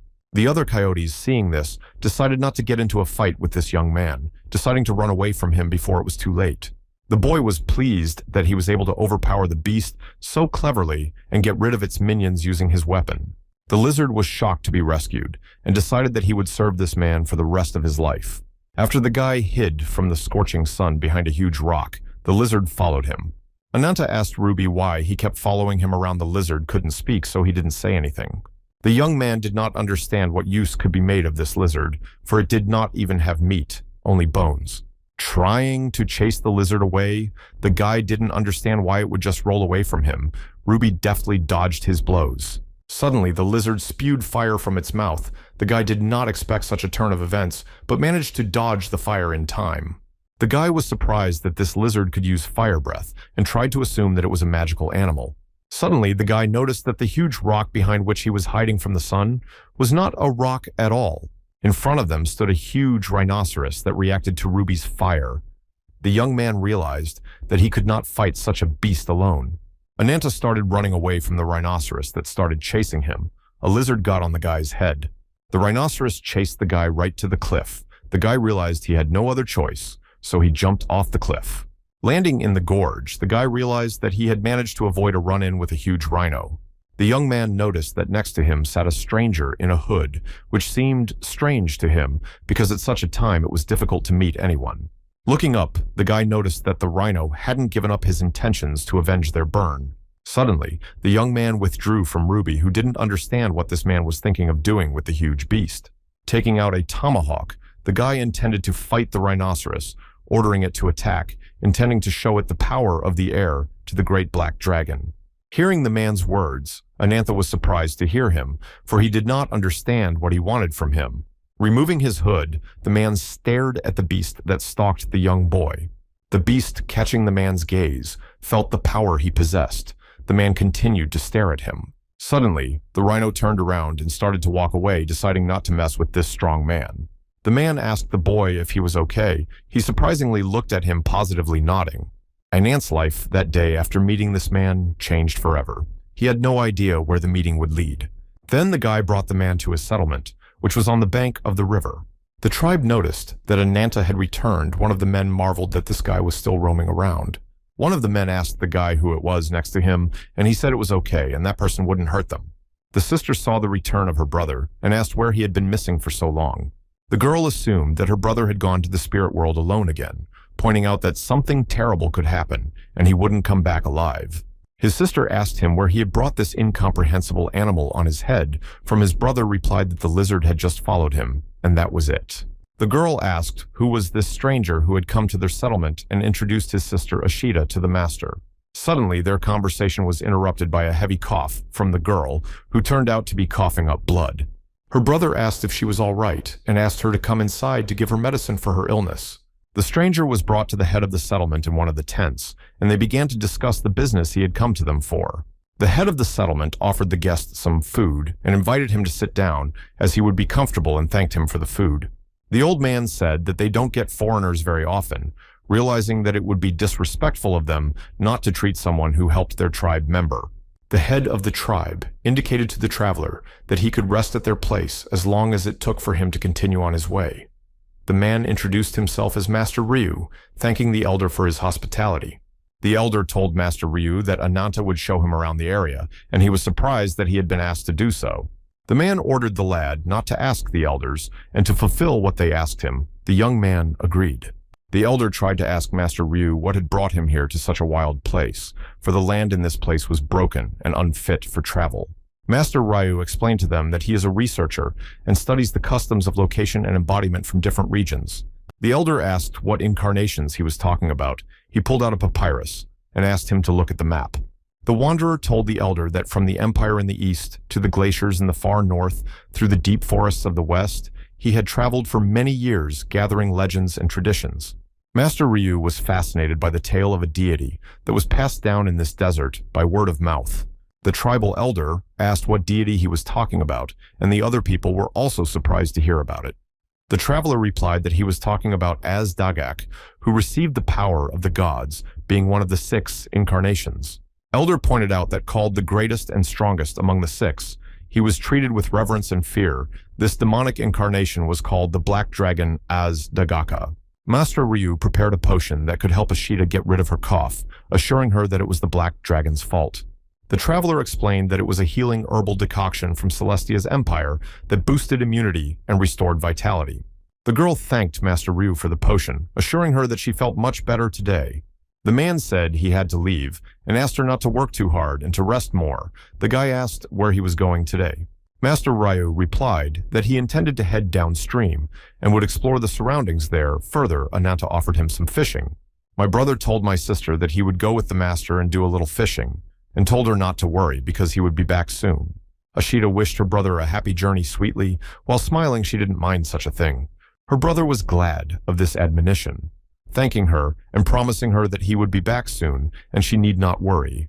As he left, the boy noticed some unfriendly looks from the other members of their tribe and was a little upset about it. After a few successfully caught fish, the guys took a break and decided to roast the catch. The guy asked the master that he had been living in their village for a week. The boy asked how his research was progressing. Master Ryu replied that little progress had been made, although he had managed to learn a few stories from the heirs of the Black Dragon. The man told the boy that in the past, their ancestors suffered from the invasion of neighboring tribes, but thanks to the help of the Black Dragon, they managed to defeat the invaders. Ananta learned that his tribe were the heirs of warriors who from ancient times had honored the Black Dragon, who was the savior of the tribe. Master Ryu explained to the boy that the people of his village avoided talking about the Black Dragon as if they were hiding something. The guy assumed the foreman just thought so and they wouldn't hide anything. The man asked the young man that he still goes hunting in the wasteland secretly from his sister. The boy did not expect to hear this question. The traveler stated that he tried not to show any sign of it, but noticed that the boy had a lot of small wounds lately, assuring that his sister would notice them soon, too. The boy asked Master Ryu not to tell Ashita about his wounds, because he didn't want to worry her about nothing. Ananta explained that winter was coming soon, and they needed to stockpile as much game as possible, of which there was plenty in the heath. This guy and his sister didn't have parents. They both passed away from illness when he was just a little kid. Ashita had kept her brother safe from a young age, and for her, Ananta was still the child she watched over. The guy added that his sister is always very busy with daily chores and taking care of his already grown-up younger brother, and that's why he hunts a lot and saves his prey for last. Master Ryu assumed that it was hard for the young lad to hunt alone in such an area and felt sorry for the lad. Ananta assured the wanderer that it was not difficult for him to hunt, for he was doing it for his sister. The guy suggested we stop talking about heavy topics by asking why Master Ryu had started researching all these incarnations. The man replied that he wanted to find divine revelations. The guy first heard of such a thing, intending to ask a little more. Master Ryu explained that these were sources containing the sacred powers of the 6 incarnations. Their power surpassed all the laws of the world and lay beyond human comprehension. The 6 incarnations were endowed with the capabilities of gods. The man continued to fry fish and tell the guy about it. The man added that if anyone could collect 6 of these incarnations, that person could become a being capable of seeing far beyond this world. The guy assumed he was talking about ancient scales. He didn't expect to get that information out of him. Master Ryu asked what ancient scale he was talking about. The guy realized he'd blabbed about something unnecessary. The man suspected that this guy knew something about the relic. The guy tried to get away with it, realizing that he would not be able to get rid of the questions. The young man asked Master Ryu to keep it a secret. Ashita had told him this story as a child that was known only to their tribe. It was said that in his rage after destroying the offenders, the Black Dragon did not stop and continued to destroy until he had turned all the western wastelands to ashes. In an effort to limit himself, the Black Dragon passed the scales to one of the tribe's ancestors, and once he lost the source of his power, he fell into a deep sleep. Anant's ancestors erected a temple called the Dragon Gorge, where they placed the dragon and put the best warriors of the tribe to guard it. The best of the tribe's warriors guarded the Black Dragon's scales from evil men who would want to possess it. The man tried to interrupt him, but the guy stopped him, asked Master Ryu for forgiveness, but he couldn't tell him any further. The boy pointed out to the man that the tribal elder had allowed him to stay with them for as long as he wanted, and if he decided to go anywhere else, he would gladly take him. Master Ryu told the boy that there was a place he could take him to. The boy was surprised, but agreed. After a long walk, the boy told Ruby to keep his head up and put the lizard on his shoulder. Ananta noticed that the master was standing by the cliff and silently watching the sunset. He was a little surprised. Suddenly, the master told the boy that he had a dream he was ready to listen to. Beyond the borders of this world, he wanted to find the edge of the earth, connecting their world with the world of the gods. Master Ryu stated that until he fulfills his dream, he will stop at nothing in his path. Ananta heard that this man would not give up his dream even if the whole world turned against him. The young man asked what he was talking about and was surprised that he didn't understand yet, because his older sister's illness was actually caused by the Black Dragon's curse.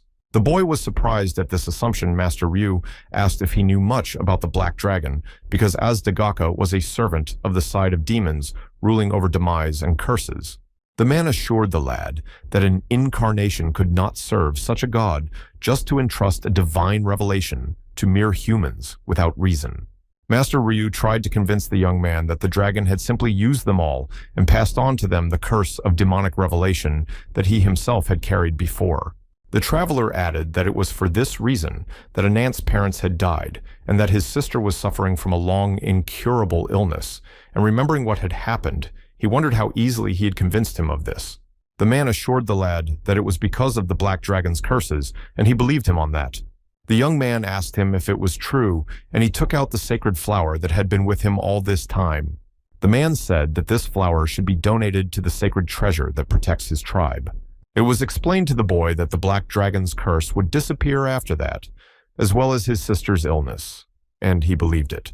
Hearing those words, the boy assumed that Master Ryu wanted him to break the foundations of his village. The master replied that he didn't make him do it, but only offered to try to put the guy to rest. The man added that even if the outcome turns out to be agonizing, the responsibility of this choice will lie with Ananta. Ashita woke up in the night and noticed that her brother had not returned as promised. She became anxious about it. The girl did not understand where Ananta could have gone at such a late hour, but she continued to be troubled by a cough. The sister was worried about her brother and hoped he wouldn't catch a cold on such a cold night. Meanwhile, the strongest warriors of the tribe were guarding the temple where the black dragon scales were kept. Suddenly, one of their guards noticed a man who appeared in the gorge. He asked who he was and why he had come here. Master Ryu was ordered to stand still, informing him that this place was forbidden to enter without permission. He looked on silently. Without waiting for an answer, the guard started attacking the man who was not allowed to enter the place. Suddenly, the man grabbed the tip of his spear and with a powerful blow disarmed the guard who had attacked him.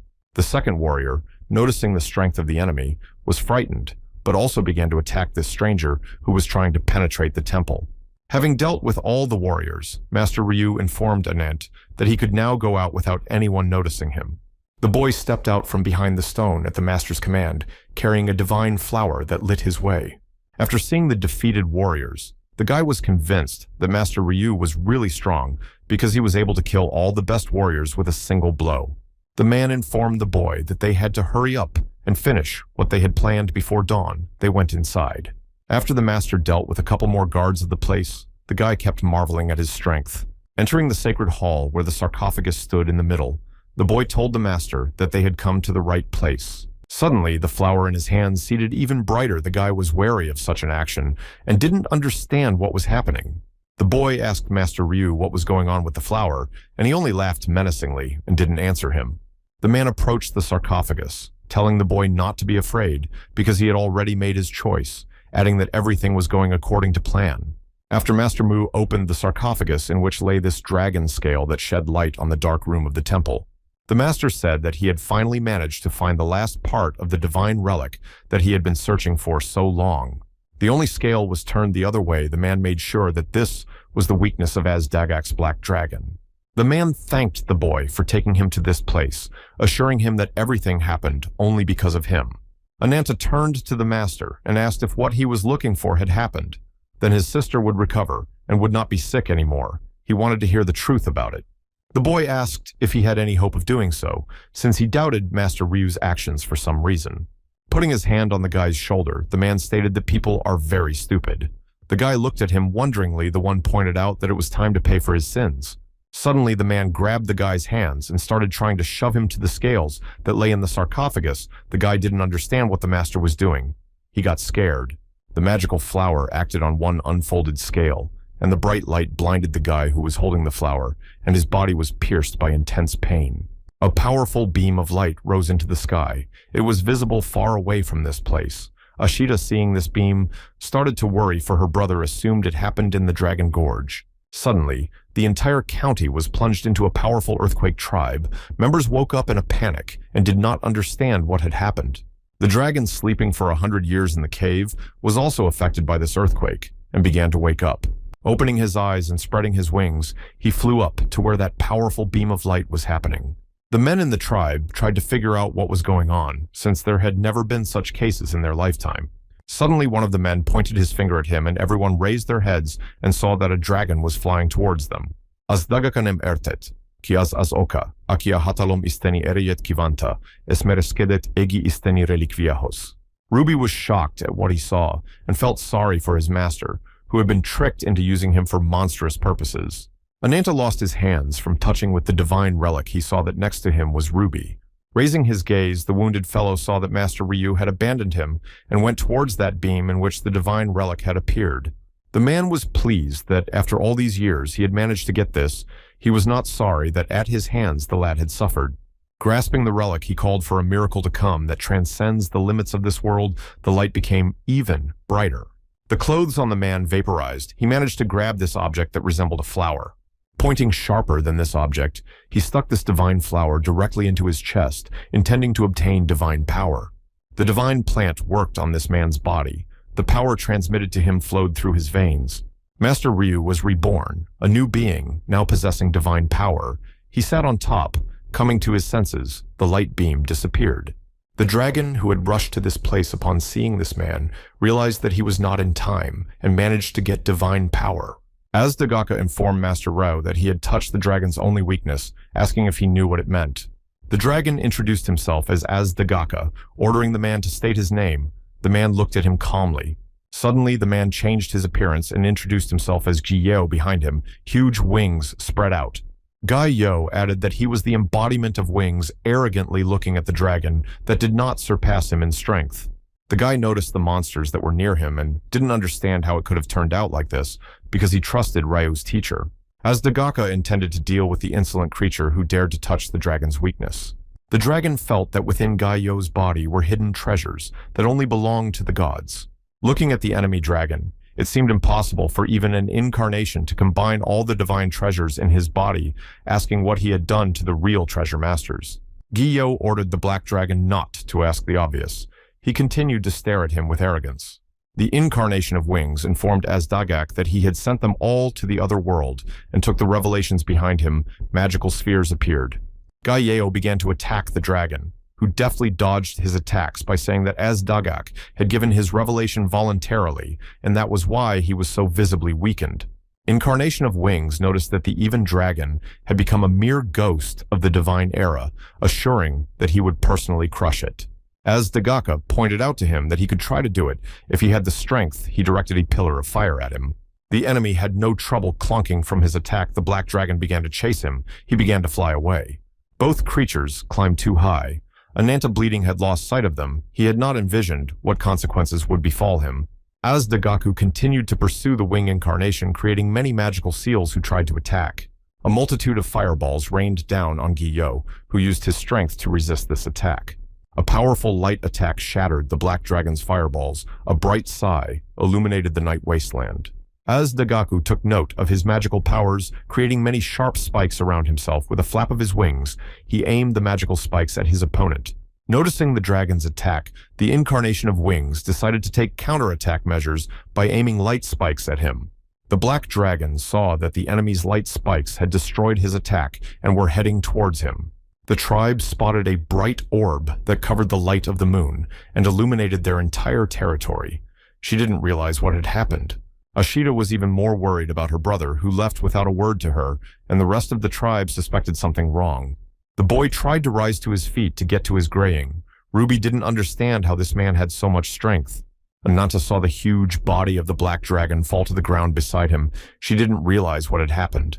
As Dagaka was unable to match his opponent's attack and lost in this fight, his body could no longer move. Giyeo was pleased that he had managed to tear the opponent's heart by indicating to the black dragon that he had lost. The man declared that now he had succeeded in actually reaching the heavens. He began to climb higher and higher. When he saw what was happening, the guy cried because he just wanted to help his sister, but in the end, he helped the monster to take possession of the divine relic. As Dagaka, upon seeing the black dragon heir, realized that he was the one who helped this incarnation of Wings, Ananta tearfully began to beg the dragon's forgiveness, for he had not meant to do so, trying to explain that he had tricked him into finding this place. The dragon pointed out that this was a very pathetic attitude, and now the demon god had to leave this world in regret. As Dagaka told the guy that he would not forgive his deed, he cursed him out of his body. An angry spirit appeared. This was the first time Ananta had met and heard of the demon god. He did not understand what he intended to do, trying to beg his forgiveness for his act. The soul dragon began to rise into the sky, leaving a trail of fire behind him. He intended to punish this man. As Dagaka went to the settlement where the sister of the guy who betrayed him was.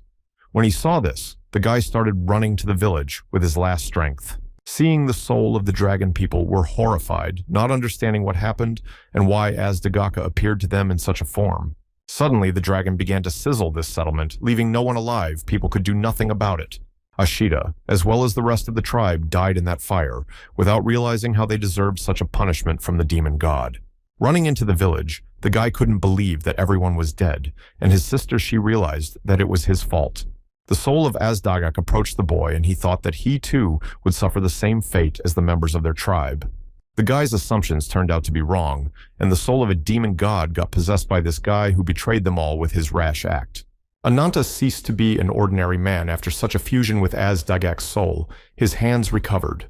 Azdagaka pointed out to the guy that now he would forever be surrounded by nothing but doom and destruction. The boy came to the realization that he was shackled in an unknown dungeon. Having previously watched the Black Dragon fail again, Giyo informed Zizu that he had traveled a long and winding road. Nadia heard that they intended to return. She could not believe that Ananta had lost to him in this fight. A rift of space formed the trio intended to return to their sanctuary. The girl continued to follow them. Nadia turned to Gai Yeo and pointed out that Ananta had spoken of him as a creature who thought he was God, adding that the child beside him was undoubtedly a real incarnation. The girl asked him to answer her because she didn't remember anything before meeting him, assuming that they were somehow connected. Gai Yeo replied that Ananta was the same boy who had shown him the place where the last artifact he needed was located. The man explained to her that everything in the world is just a collection of causes and effects, and when that connection is broken, everything disappears. Wings Incarnate stated that such a thing he calls fate leaving. He added that he would look forward to their next meeting. Hearing this, Nadia didn't quite understand what he meant by hearing him call her the embodiment of nature. Sometime later, in one of the hot springs, an unknown man was taking water procedures while immersed in his thoughts. Suddenly, His Majesty's peace was shattered by two servants reporting that news had come of Lord Bernguard returning from the southern frontiers. His Majesty replied that it was the best news he had heard in days. Coming out of the spring, His Majesty pointed out to Mera that if she brought bad news, she would get a slap on the wrist. Mera reported that according to the messenger, along with Duke Bernguard, go one incarnation and two people. His Majesty asked that it is an incarnation of wings, but the servants did not know such details. The maid informed the queen that, as usual, it would be better to see everything with her own eyes and draw conclusions afterwards. A few days later, Duke Bernguard managed to get to the kingdom he served instead of his companions. Nady Veteran Bernguard was like Anantha on a bit of a worry when they entered the city they had been walking to for so long. Earlier, Duke had introduced himself and told her that he too had a personal score with the incarnation of the wings, and then invited them to the headquarters of the organization he served. Bernguard gave the reason why he wanted them to follow him in the past battle, but what really interested him was the power Ananta possessed. Nadia found it strange that when the battle was over, Whitefoot disappeared without a trace, suspecting that she might have had something to do with it too. Nadia could have gone anywhere but decided to go to the northwest continent to meet someone. It was reported that Duke Bernguard had arrived, and most of the warriors gathered to meet him in the throne room. One of the warriors noticed Nadia and looked at her with suspicion, assuming that her appearance was no good. Then Her Majesty Queen Nadia came out to the arrivals and certified that it was human, which calmed her down. The first princess of the Munguk Valkyrie race of warriors actively opposing the incarnation of the wings sat on her throne. Ragelsa Einherjar, the head of the Leviathans, informed everyone that she had arrived and they could begin their meeting. Veteran Bernguard greeted Her Majesty. The woman was glad he had finally arrived. The queen declared that enough formalities were enough, suggesting that all those gathered go straight to the results of the expedition. Bernguard reported that according to the plan to get to the Temple of Cafes, they had to defeat a group of gladiators and provide cover.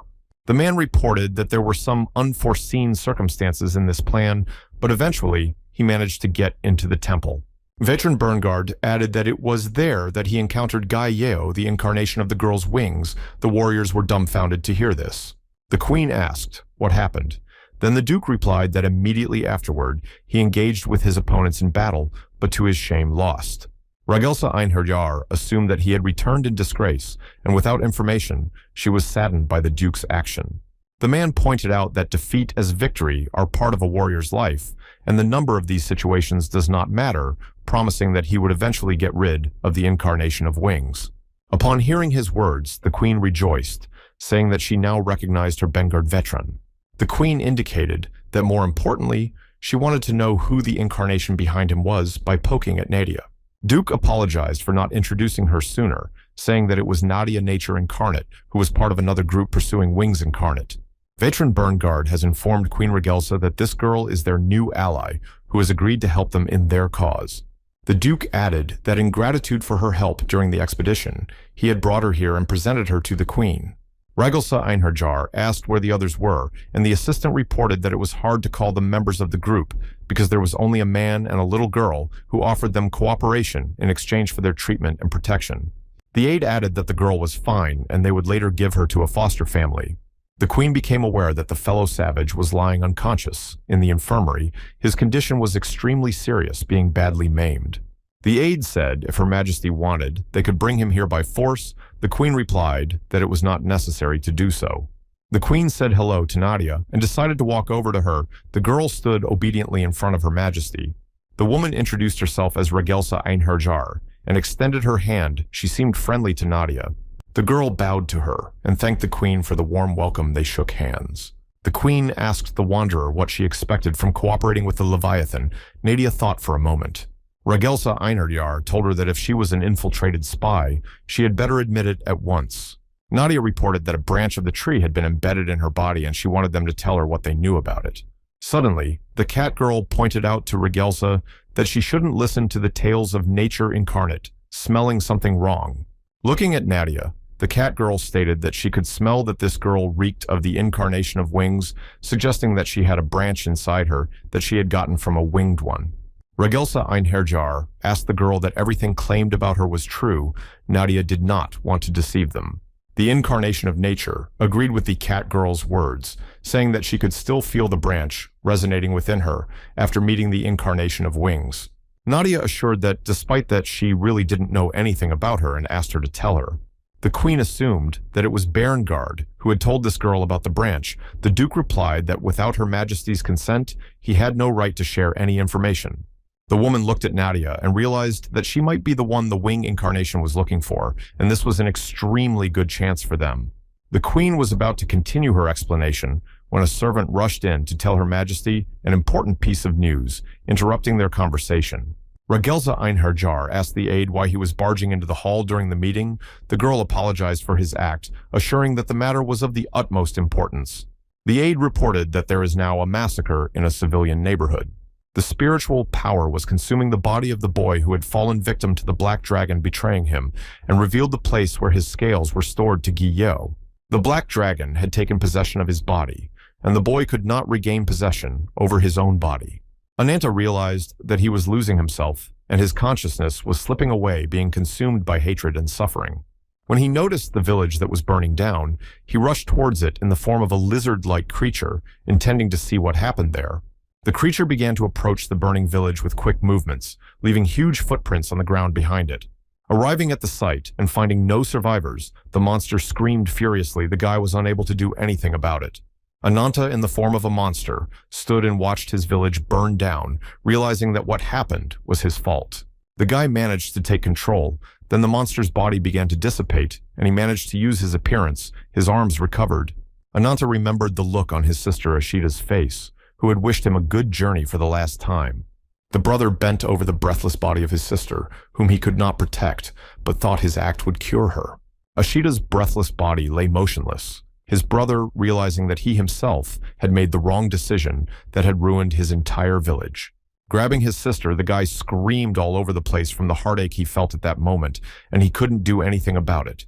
He vowed to exterminate Guillot. Suddenly, a girl with rabbit ears appeared in the village, who heard the guy's screams and decided to approach him. Ananta came to his senses, and realizing that he was seeing memories from his past life, he didn't realize what place he was in. The mouse girl approached the boy and addressed him in her own language. Ananta did not understand what she was saying to him.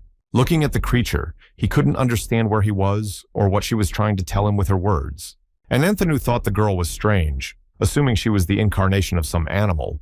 Rising from the bed, he realized that he had no time for such reflections. The girl was surprised that the wounded guy so nimbly jumped up from his seat. The boy intended to find Guillot, who defeated him in the last battle, as soon as possible. He wanted to avenge his sister. Suddenly, after taking a few breaths, The guy was bleeding from everywhere, and he realized that his body had not fully recovered yet, but he could not delay. The little mouse girl saw his condition and was worried about him, not understanding why he had to go up there wounded. Ananta wiped the blood from his face. He had difficulty in breathing and could hardly see anything because of the blurred vision. Suddenly, the guy's strength left, and his body collapsed to the floor. The fly girl was dumbfounded by the way the guy treated his health. After coming to his senses, the guy realized that it was payback for the overuse of the curse the mouse girl had left him. Ananta walked out into a city he had never been to and didn't understand how he had gotten here. Passers-by who saw the wounded guy were shocked that he was moving on his own after being crippled. The guy didn't pay attention to passers-by. He was getting rid of the bandages that covered his body as the wounds had already healed. And Nathan was curious to know where he was, for he was not familiar with this place, which was very large, but the sky was not visible, realizing that he was in an underground city. Suddenly the guards appeared on the guy's way and ordered him to stop. He didn't understand what happened. The girl guard told the guy that he looked suspicious, making sure that he was obviously not a local resident. The guards ordered him to surrender without resistance, assuring him that otherwise they would attack him. Ananta replied to them that he had no intention of giving up and let them try to fight him. Suddenly a stranger intervened in their conversation, stopping their conflict. The stranger asked if they'd seen their little baby. The guards assumed he was talking about an owl. Suddenly, Ananta noticed a familiar symbol on the man's hand, which interfered with their conversation. Earlier in his childhood, a girl with rabbit ears had asked Anant to memorize this symbol that could help him find the embodiment of wings. A guy at a young age to learn that all followers of the wing incarnation had such a symbol on their body. Ananta, seeing his sign, tried to touch her shoulder to find out more details, but a sudden attack made him dodge the stranger. The man's blade passed right next to the eye of the guy who intended to talk to him. The guy managed to avoid hitting the man in time, who reacted very quickly to the approach. The stranger apologized to the guy for his actions and told him he didn't like being touched from behind. Ananta was furious at this act and decided to beat him up, but the stranger dodged his blows, making sure that the man was selenium. The stranger pointed out to the guy that he wasn't a bad attacker, assuring him that it was his turn to attack. The man looked at Anant and noticed that he looked as if he was about to fall to the ground alive, for he could barely stand on his feet. The man noticed that while the guy was weak, he had a very powerful warrior aura emanating from him that was difficult to control. Ananta intended to talk to the stranger about the mark on his right hand. The man decided to listen to the guy. The boy asked what he had to do with the incarnation of wings for a moment, and there was an awkward pause between them. Suddenly, the man attacked the guy without answering his question. The people around him, noticing this altercation, started in the greenhouse to get away from them. In time to notice his opponent's lunge, Ananta managed to dodge his sword, realizing that his opponent was quite agile. The stranger continued to launch attacks at his opponent, but the guy dodged his attacks with lightning speed. The man's attacks cornered the guy, and he realized that he couldn't just avoid a fight like this. The man told him that if he wanted answers to his questions, he should try to force them out. Having made a powerful blow on the opponent, the man was surprised that he did not dodge in any way, but was not injured. The stranger saw that this guy was using magic power that was beyond the reach of an ordinary person. The man asked his opponent what it was. With his hands, he prepared to continue their battle. One of the girls ordered the assistant to immediately request reinforcements as soon as possible. The assistant proceeded to comply. The guy's hands began to resemble dragon paws, which he used to attack his opponent. The man tried to strike at these hands, but the blow was useless, and he managed to dodge the blow in time. With a series of quick attacks, Ananthan failed to catch his opponent, who was dodging him with lightning-fast movements. He wasn't sure if he would be able to withstand a point-blank attack with his sword. The man realized that this guy was far from being in the best condition to fight, but kept pushing him. Suddenly, the man noticed that his opponent had opened up for an attack. He decided to use this moment to strike. The enemy's sword passed through Anant's body. The man thought that this was the end of their battle, and he was victorious. The guy's body started to become covered in scales after the damage he received, healing the wounds he had received. The man's appearance began to change, and he began to look more and more like a fierce monster that would destroy everything in its path. The man, noticing these changes, decided to move away from his opponent to a safe distance to avoid unnecessary injury. The guy's body continued to change. He shouted frantically to the entire surroundings. The opponent was confused by such actions of Anant. Surrounding people who heard his scream froze on the spot. From horror, they did not understand what kind of monster appeared in their city. The lizard-like creature began to attack its opponent, who moments ago thought their battle was over. As he began to draw his sword, the man noticed the rapid approach of the monster that was about to slay him. Suddenly, the man felt a fear he had never felt before. For a moment, he froze in place. The man heard from behind his back that someone had ordered him to quickly step back and not get involved in this battle. Ul noticed that Ragelsa Einherjar had lunged and intended to deal with the monster. A powerful blow from the queen of this city caused the lizard to abandon the battle with a man who couldn't handle him alone. Ananta, being in the form of a monster, hesitated seeing the multitude of warriors who surrounded him from all sides. Nadia tried to calm the warriors by assuring them that the creature was not their enemy. Asking them not to destroy it, Berngard asked her not to get involved. The queen pointed out that the creature had harmed her people, and she had no intention of keeping it alive. Ragelsa Einherjar declared that right here she was ridding the world of one of the demonic monsters she had prepared to strike. The queen was surprised at the actions the monster took upon hearing her words. She did not expect such a turn of events. Those present saw the monster begin to tear the wound it had received. Ananta tried to show that he had no intention of fighting them. The creature's powerful claws parted its flesh, revealing the body of the man the creature controlled. The people around him were shocked to think that he was destroying himself, and it was the first time they had seen something like this. The huge body of the monster collapsed to the ground. After that, the body started to dissipate, and Anant's body showed up. Nadia was worried about the familiar. Ragelsa Einherjar asked who the hell he was being stunned by his act. She looked at him. Ananta lost consciousness. The queen decided to spare this guy who did not fight her, but showed submission. As per the queen's instructions, Ananta was imprisoned in a dungeon with guards to prevent something like this from happening. Nature Incarnate was placed under custody supervision pending Ragelsa Einherjar's adjudication. The queen's servant reported that they were now looking for witnesses, assuring that the scene had been an eerie chaos. One of the assistants assured that soon rumors would spread around the fortress that might affect Her Majesty ambiguously. The queen stated that they are all aware of what happened. She has called an emergency meeting to discuss it. Ragelsa Einherjar said that the main issue at the meeting would be a foreigner named Ananta, and she intended to make a decision as soon as she heard the views of those gathered. The fourth commander of the Leviathan incarnation of ferocity, Rupa, asked how much longer they would keep this monster in their fortress, suggesting that they simply send it to another world. The third Leviathan commander, swordsman incarnate Ul, pointed out to Rupa that she was too violent, assuring that Ananta was a curious character who could be used to her advantage. The second commander of Leviathan battle incarnate, Tarkan, said he didn't care what decision the queen made.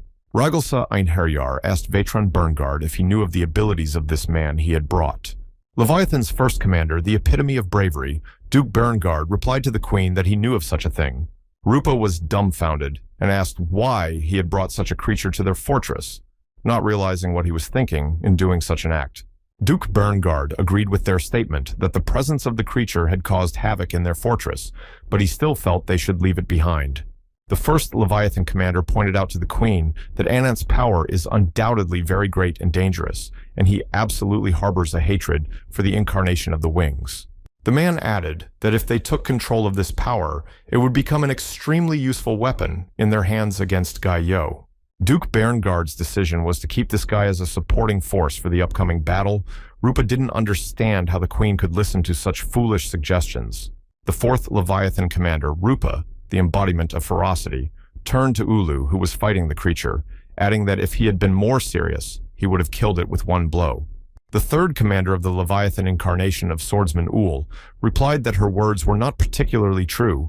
Considering that the fight he himself had imposed on him, he agreed with Berngard's words that this guy could be useful to them. Owl reported that if Ananta had fought seriously to the very end, none of them would have left in one piece. Rupa, the embodiment of fierceness, was surprised to hear his comrade's statement, for she was sure that he was superior to Anant in strength. Queen Ragelsa Einherjar informed the audience that she had made a decision about this guy. Then a messenger rabbit foot girl walked into them, claiming she was the nicest of all the agency employees. White Feet appeared at the behest of Queen Ragelsa Einherjar, ready to do her bidding. Meanwhile, Ananta was shackled, awaiting the decision His Majesty would make. The girl asked how Mr. Ananta was doing. She feared he would run away with his tail between his legs, but there was no need to worry. The girl with the rabbit ears entered the dungeon where Anant was being held. Catching a glimpse of him, she was losing her composure right from him. The queen and the Leviathan commanders were waiting for the rabbit-eared girl to clarify Anant's account. White Paw, being an information gatherer, expressed her homage to the great queen and the glorious heroes. Rupa didn't understand who he was or how he had gotten here. Ul was also surprised at the sudden appearance of the information gatherer. The third commander of the Leviathan incarnation of Swordsman Owl noticed that Raclette had also come to them along with Ruby. The man stated that his sweet bird would flit away if he looked away for a second.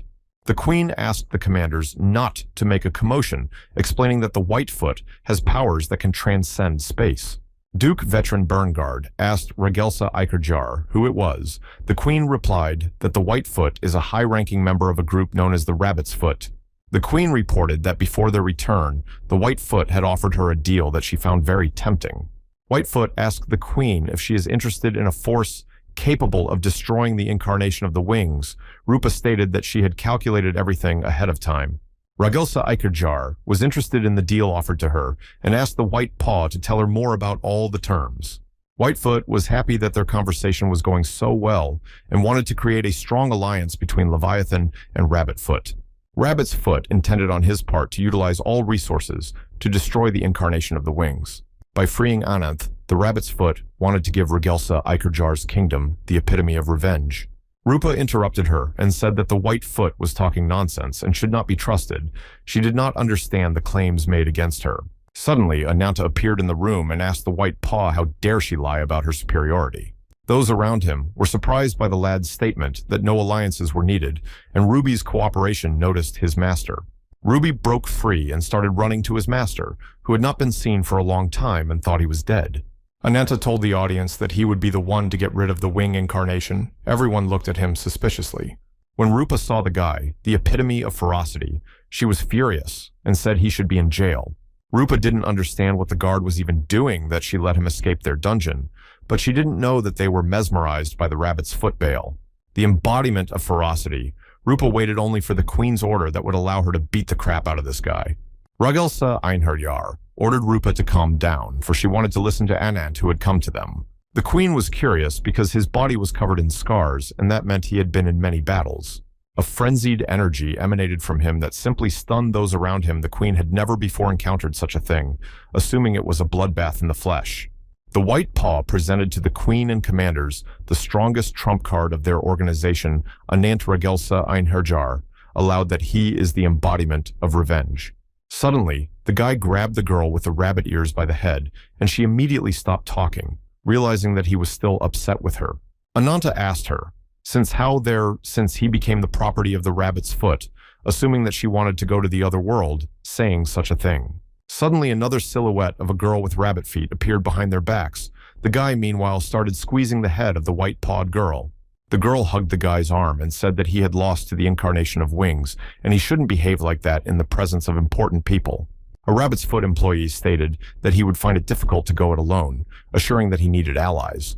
Blackfeet made sure her partner was having a hard time. Whitefeet agreed with her words. White Paw reported that Ananta, losing control of himself again, suggested that the adjustment of the guy's powers was complete. The queen asked the boy if he could really defeat the incarnation of wings, because the other commanders didn't trust him. Whiteleg tried to answer Her Majesty, but the guy kept squeezing her head, thus making it difficult for her to answer. The queen pointed out to the white-legged woman that she was asking Ananth, and she should not interfere in their conversation. Ragelsa Einherjar informed the guy that his background was of no importance to them. He looked angrily at those around him. The queen still had some doubts about him, but she had also seen his power with her own eyes.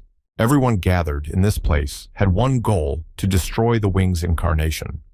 This goal also served as the basis for the creation of their organization. The queen informed the lad that the man with whom he had engaged in a fierce battle owl was the swordsman incarnate. Ul was once a member of a clan that served the incarnation of the wings, but the clan was destroyed by one of its members with a grudge. The man vowed revenge and burned the mark on his arm with his own hand, and the queen gladly accepted him into her ranks.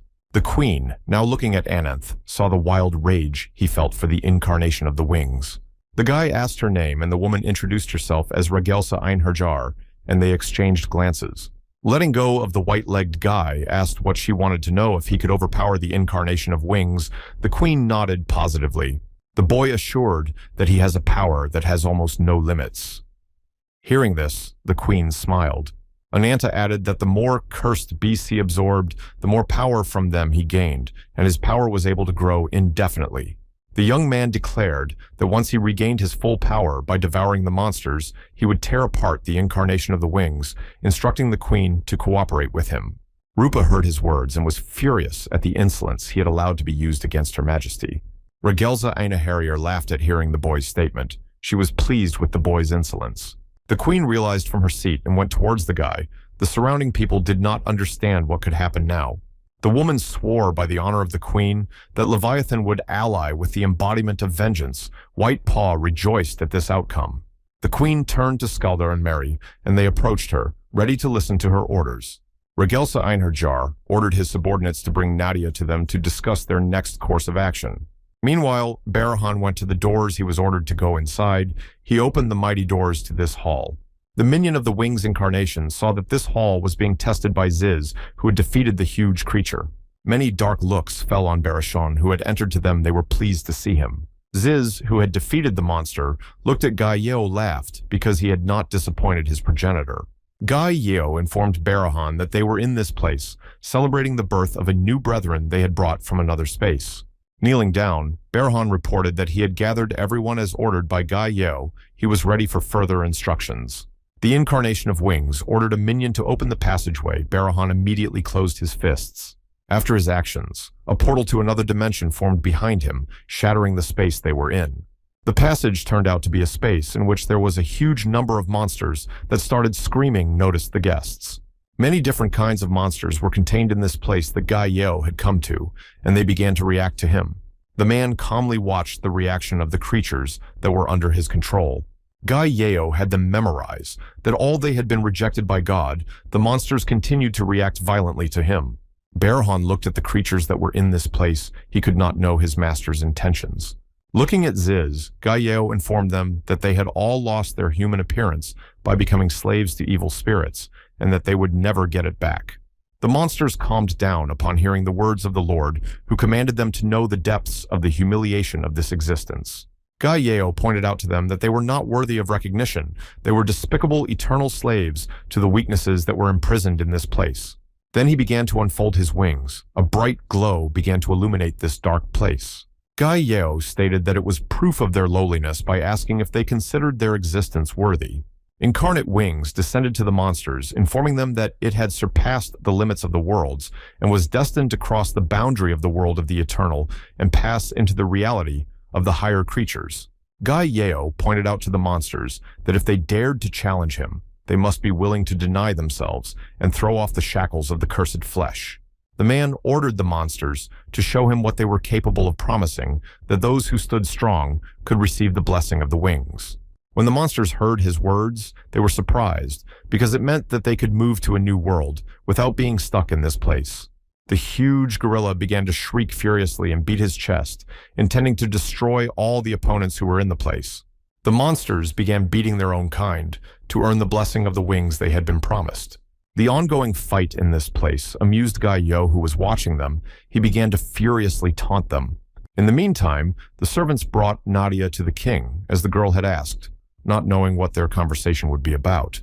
Ragelza Einherjar greeted the girl who had been brought to this room. They intended to discuss the plan to destroy the incarnation of the Wings. Nadia walked into the hall and noticed Anant, who was surrounded by two girls with bunny ears. White Paw said hello to the girl, stating that he hadn't seen her in a while. Nadia was surprised she was here. Looking at the girl, who was also standing next to the guy, she didn't know who she was or what she was doing here. Ragelsa Einherjar asked Nadia to relax, assuring that she had convinced the rest of the council not to pressure her. The girl made sure that a moment ago Ananta was far more unstable than she was now. She thought it strange. Looking at the guy, Nadia was sure it couldn't be a mere coincidence. He stared silently at the table. The queen informed the incarnation of nature that they had just finished talking to Ananta, and now the two of them had to listen to her. Ragelsa Einherjar announced that the two of them can officially become members of Leviathan. The guy and the girl were surprised by this statement. Guy asked the queen, who told her he needed it. Veteran Bernguard said they didn't care if it was a temporary alliance or not. Duke added that they needed Anant's power to track down the incarnation of the Wings, and he would be able to count on their help while with them. The man turned to the girl and said that the answer she was looking for could only be obtained by entering into their union. Berengard said that from now on the conversation would turn in an unpleasant direction, for them being sure that Nadia was ready to hear the answer to her question. The girl assumed that she had already had time to express her willingness to them in preparation to hear the answer. Nadia asked them to tell her everything they knew about the branch imprisoned within her. The queen said that Mishteltain was another name for a branch of the world tree. Ragelza Einherjar learned of this from Berengard's report, assuring that Nadia herself had seen the cursed creature's transformation into incarnation during the Battle of Cafés. Nadia realized that the woman was talking about the child that had emerged from the monster's body. The true nature of the branches was related to the power of the blessing of the wings, worked as a catalyst that promoted the evolution of the cursed being in incarnation. Hearing the explanation the girl wanted to hear asked what it all meant. Veteran Berengard answered her that under the influence of Gi Yo, she too had become an incarnation and was born of the blood of an incarnation of wings. The man added that Nadia's appearance was the result of the branch's influence on her, suggesting that her original form was that of a demonic creature. Nadia refused to believe it, because it seemed to her such an illogical use of power to embody wings. The girl added that if the power of the incarnation of the wings is really akin to the divine, she did not understand why to use it on a demon, and not on another incarnation of the queen, realized that with Nadia will be difficult. The queen explained that the power of the branch could turn the incarnation into a demonic creature. Ragelsa Einherjar saw it on the day the Valkyrie of her homeland died when she was still a child. Memories from her childhood days came flooding back to Ragelsa Einherjar, as she remembered how their ship had left the shore in bad weather. Little Ragelsa, already in those days, was deprived of her left eye as she noticed the storm that had risen in the sea. The girl noticed that an incarnation of wings appeared in the sky above them, but at the time, she didn't know what he could be dangerous. Then, from the depths of the sea appeared a huge monster that intended to attack the ship on which was Ragelsa Einherjar. The incarnation of wings turned the incarnation of Valkia's country into a demon that began destroying everything in its path. Nadia was listening to the queen's story when suddenly someone said that it was nonsense. Turning around, the girl realized that it was Ananta who said it. Guy pointed out that based on the queen's words, this girl is now either a servant of Guillot or a monstrous demon. Looking at Nadia, he stated that compared to Valkyrie, Nadia couldn't even hurt a fly. Veteran Berengard explained that this is why she is special, suggesting that she stands closest to the edge of the world that Guy Yeo is looking for. The young man was surprised to hear about the boundary of the world. The queen had assured him that this was what the incarnation of the wings was looking for. Ragelsa Einherjar reported on her family's tales that have been passed down from generation to generation. The border of worlds is the edge of the universe on which the world tree grew. Meanwhile, the demons were finishing their battle at the behest of Guy Yeo. Only one monster was able to survive this fight with the rest of the wings. Incarnation's goal was to break through this boundary and enter the world of gods. Ragelza Einherjar reported that this is why Guy Yeo creates creatures in which the shoots of this tree can sprout. The power of the branches was so great that only a small fraction of mere creatures could bear it. He laid a branch into the defeated monster. A huge demon began to radiate from behind the branch of the tree that was submerged in his body. The incarnation of the wings was conducting this selection specifically to choose the strongest demon. Demons who could hold the power of the tree inside the body could be counted on their fingers. One of them tried to match this power. The monster was unable to control the power it received and broke apart, flooding everything in the area with its demonic foulness. Ragelza Einherjar decided to move on to the main purpose of their meeting. Nadia, along with Anant, were ready to listen to her proposal. The queen reported that they wanted to find out what branch possessed Guy Yo. One of the creatures roamed the wasteland. The woman intended, with the help of Nadia and Anant, to subdue one of the royal family's former guards, who had been turned into a demon. After all the explanations, Ragelsa Einherjar stated that they needed to get on with their goals. Turning to third-rank Commander Ulu, who possessed excellent fishing skills. The queen also turned to fourth-rank Commander Rupa, who was the epitome of ferocity. Ragelza Einherjar ordered these two commanders with their units to go on a mission to the lands of Paz. Ananta had heard that the queen intended to establish good relations with the locals, where their vanguard would be stationed. Nadia realized that the queen's goal was to destroy all demonic creatures occupying the lands of Paz. Ragelsa Einherjar wished the warriors good luck on this mission, ordering them all to return back alive. 3 days ago, the White Foot told me that in the north of the continent, in the secret Valkyrie fort, under the command of the Queen, there were 500 soldiers and some mercenaries subordinate to Berengard. Under their protection were several thousand civilians. Whitepaw reported that all of the Queen's closest advisors were incarnations, and among all the coalitions against the incarnation wings, Leviathan was considered the most powerful and combat-capable. The girl with the rabbit ears explained that now that Ananta had been defeated at cafes, they should think about new alliances. Nadia assumed that this had been their plan all along, from the contact with the Leviathan to the audience with the Queen. Whitepaw replied that she had understood everything correctly, even though their participation was unexpected. The girl with the rabbit ears reported that they had gained powerful allies, hinting at Anant and Nadia, as well as the Queen. Whitepaw stated that Ananta's power was a double-edged sword, as long as he was able to contain the demon's power and influence. If Ananta can't consume the flesh of demonic creatures, he will lose his mind and immediately turn into a monster. The girl asked her interlocutor who the girl was. The girl replied that it was a blackleg, and Tun is also a member of the Rabbit's Foot. Black Paw was able to use hypnosis to keep Ananta's power in check, but it was only a temporary solution, and he still needed to hunt demonic creatures to keep himself in check. White Paw informed Nadia that since they were talking about it, asked if the girl would like to make a deal with them too. Nadia asked what kind of deal she wanted to make with her and was surprised by the offer. The interlocutor asked the girl to help Ananta overpower the incarnation of the wings. In return, they could guarantee her safety. The white stalk indicated to Nadia that she was the keeper of the branch's attention-grabbing embodiment of wings. The girl with the rabbit ears said that when the time came, Guillot would definitely show up for Nadia's soul. Suddenly, the White Paw didn't expect her to refuse the offer of cooperation. Nadia replied that she wished no one else had been sacrificed to this incarnation of wings. Remembering the many breathless bodies, the girl declared that she could no longer stand by, helplessly, and just watch everything. Nadia said that she didn't need anything in return from the Rabbit's Foot organization. Whitefoot realized that the girl agreed to help them. The girl with the deer ears said she would cooperate with them to protect people who might be hurt by Guy Yo. Scratching the back of his head, White Paw pointed out that it was hard to call it a deal, but they had no other options. After shaking hands, they sealed the deal with a handshake. The White Paw reported that the negotiations had been successfully completed. After White Paw intended to initiate Nadia into their plan, the girl was fine with that and began to listen to her. Queen Regelza used the power of Ananta to repel the ancient capital of Valkyrie Whitepaw. Thotnor had already begun preparations to take over Folkvan. The cursed land, over which even the death of the ruler of these lands had no power, was called as Pazoi. Nadia assumed that the interlocutor was telling him about the incarnation of Alacona's holiness. She was surprised that she was aware of it. White Paw reported that Paz was once a sacred unicorn, one of his 6 first incarnations, and he served the patron god of the Valkyries. According to Regelza's memories, after a fight with the incarnation of the wings, Alacon turned into a demonic being.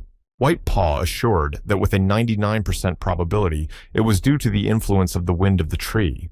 Ananta intervened in their conversation, deciding to speed up White Paw's story by telling them that they needed to take revenge on the demon that had destroyed the country. The guy added that they also needed to shred the demon and get more information about the branch.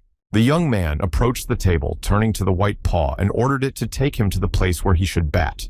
White Paw pointed out that there was no limit to this guy's impatience and tried to defuse the heated situation. The expedition intended to depart in 3 days. The White Paw used his magic clock to open a portal to the desired location. A huge portal appeared, through which the army intended to pass. The White Paw went first to this place. A squad of 2 Leviathan commanders, totaling about 100 fighters, intended to pass through this portal.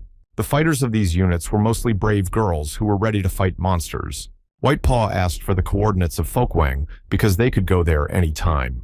Incarnate swordsman Uhl turned to the squad asking them all to fight and complete the tasks assigned to them. Rupa, being the epitome of ferocity, ordered her troop not to die. The captain stated that it was too early for them all to go to Valhalla, and the squad was encouraged by his words and was ready to go on duty. Black Paw noticed that Ananta was all excited about the upcoming task. The guy nodded positively in response. The guy stated that he would bring anyone to their death. Nadia was embarrassed by his partner's rude remarks. After passing through the White Paw portal, the squad leaders ran out of there first, trying to scout the situation in that place. Rupa felt with her animal instincts that there was someone down below and hurried to warn Uhl. A huge demonic entity sensed the presence of uninvited guests in this place, intending to get rid of them. Nadia saw the monster and used the Yggdrasil technique, and wooden horns appeared on its head. Many branches fell on the beast that dwelled in this place. The other warriors were not in a hurry to engage in a fight yet. The wooden horse that Nadia had created with the Ippon technique appeared, and the two creatures began to fight each other. The demonic creature managed to defeat the enemy, but his forces were not left to fight with the rest of the warriors who were waiting for him. Suddenly, the monster was pounced upon by Ananta, who intended to overpower it and take its power to curb the powers of the Black Dragon. The guy's powerful attack fell on the creature that was able to overpower the enemy and went to the other world. The others watched quietly as Ananta dealt with the huge monster of this world, and Ul marveled at his strength. Commander Owl looked at Nadia and said that this mission would be much more fun than expected. Rupa was a little jealous of Anant because he had such a powerful force. In the meantime, the warriors slowly began to leave the portal and descend down the tree to the bottom. As they descended, they saw the already defeated monster. Ananta, along with the Black Paw, sat waiting for further instructions while waiting for the rest of the warriors to come down to them. Black Paw noticed that the time on the clock was nearing 8 o'clock in the evening. The girl with the rabbit ears reported that they are on land that won't get sunlight. Sometime before, the queen had assembled the commanders she intended to send on this expedition. Ragelsa Einherjar explained to them the plan for the 3rd and 4th squad to work together. Folkbang consisted of the plains except for the closely connected coastal areas of the north. The commanders learned that this was originally a kingdom of Alacrons and spirits, and in the past, Valkyrie could repel external threats with their help. The queen reported that now it's just a huge army of monsters filling those lands with doom. Ragelsa Einherjar advised them to create a stronghold from where they could start their breakout, asking the two of them to organize a forward base. Commander Owl asked that they really needed a fortress in that place, since they could just use the power of the Whitefoot and the rabbit incarnation. The queen reported that there was one drawback to this plan of limiting the White Paw's ability. She could not directly infiltrate the kingdom. White Paw's ability was limited to moving to the safest place, and so they need to establish a defensive base. Ragelsa Einherjar reported that currently only the Ironwood Forest located in the south of the kingdom is available to the advance party. Further advancement will be impossible without establishing a stronghold. The queen added that this mission was dangerous, and safety could only be guaranteed in close proximity to the royal highway, and to prepare for it, it was necessary to utilize the allied forces of Ananta and Nadia. Rupa told the queen not to worry about nothing, confident that only her and Owl would be enough. Ragelsa Einherjar ordered the team of the 4th squad not to oppose her order. The girl realized the seriousness of the upcoming task. The queen ordered the commanders that after a week, they were to meet Ananta's group at the main base. Ragelsa Einherjar indicated to her comrades and commanders not to die on this mission, asked them to return to hug their comrades. Nadia asked Ruby to use her fire technique and get rid of the deceased monster's body. The lizard began to sizzle the breathless body as the girl had requested. She stood silently watching the fire burn. 4th Squad Commander Rupi noticed that this girl with deer ears was not as simple as she thought. Looking around, she noticed that her squad had already completely moved into the area, and they were ready to move out. Rupi noticed that away from everyone else, Ananta was sitting in the company of a Black Paw who was watching over him. Commander Ul noticed that his comrade was not hiding her displeasure towards Anant, saying that she was about to enter the forest and should have been a little more quiet. The man added that, in any case, these creatures were now their comrades and they would fight together. Rupa stated that it pissed her off. The girl was surprised that Ul called them comrades, for to him it was disrespectful to those who had left them before, to those who could be trusted with their lives at any moment. Rupa said that those were real comrades, and these people had nothing to do with them. She could not accept a guy whose origin was unknown to her. The commander of the 3rd squad noticed that Rupa had gone to Anant, who was sitting far away from them, assuming that she was going to settle the matter. Walking up to the guy, the girl asked that he had swung his fist once and was already panting, indicating that he was weaker than she had imagined. Rupa added that an ally who can't move a muscle without a guardian can't do much good on a mission. Ananta asked her to stop voicing such displeasure and go about her business without paying attention to him. Rupa indicated that Ragelsa Einherjar was interested in the power he possessed, but she had a different opinion. The girl with the cat ears said that Ananta did not have full control of his powers, for even when he fought a calamity, he limited his strength for fear of falling into madness. Nadia was surprised to hear their conversation, asked what it meant she, along with Ruby, had managed to get rid of the monster's body. Rupa explained to her that it was like dealing with a bomb that could go off at any moment. The guy got up because he didn't intend to listen to her. Ananta repeated that the fourth captain should have minded his own business and not interfered in their affairs. The embodiment of fierceness pointed out to the guy that enough with the empty dialogue, she had come to be furious. Rupa ordered the guy to take his team and get the hell out of here, promising to report to the queen that he along with the team got scared and ran away. The girl with the cat ears pointed out to Anant that if he refused to do as she told him, she would tear him apart right there on the spot. The guy looked at the angry girl with arrogance and asked if she wanted to hear his answer. Releasing his aura, Anant ordered Rupa to disappear. Before he sent her to the other world, he too fell into a rage about it. Suddenly, a black paw intervened and ordered them both to stop figuring things out between them. Suddenly, Rupa's consciousness moved to a place where there were many breathless bodies of monsters. The girl didn't understand how she ended up in this place, not realizing she had been subjected to the magic of the black paw. Suddenly, the girl noticed that there was a hole in the wall and light went into that place. She closed herself off from that light. Rupa saw that Regelsa Einherjar and her warriors had come to rescue her, and she did not understand what was happening. The black paw mesmerized Rupa, asking Ananta to stop it. The guy was surprised that she was asking to avoid a fight that Rupi herself had put up. The girl stated that no matter who started this argument, the guy was crossing the line. She had applied the enchanting hypnosis of emptiness on him.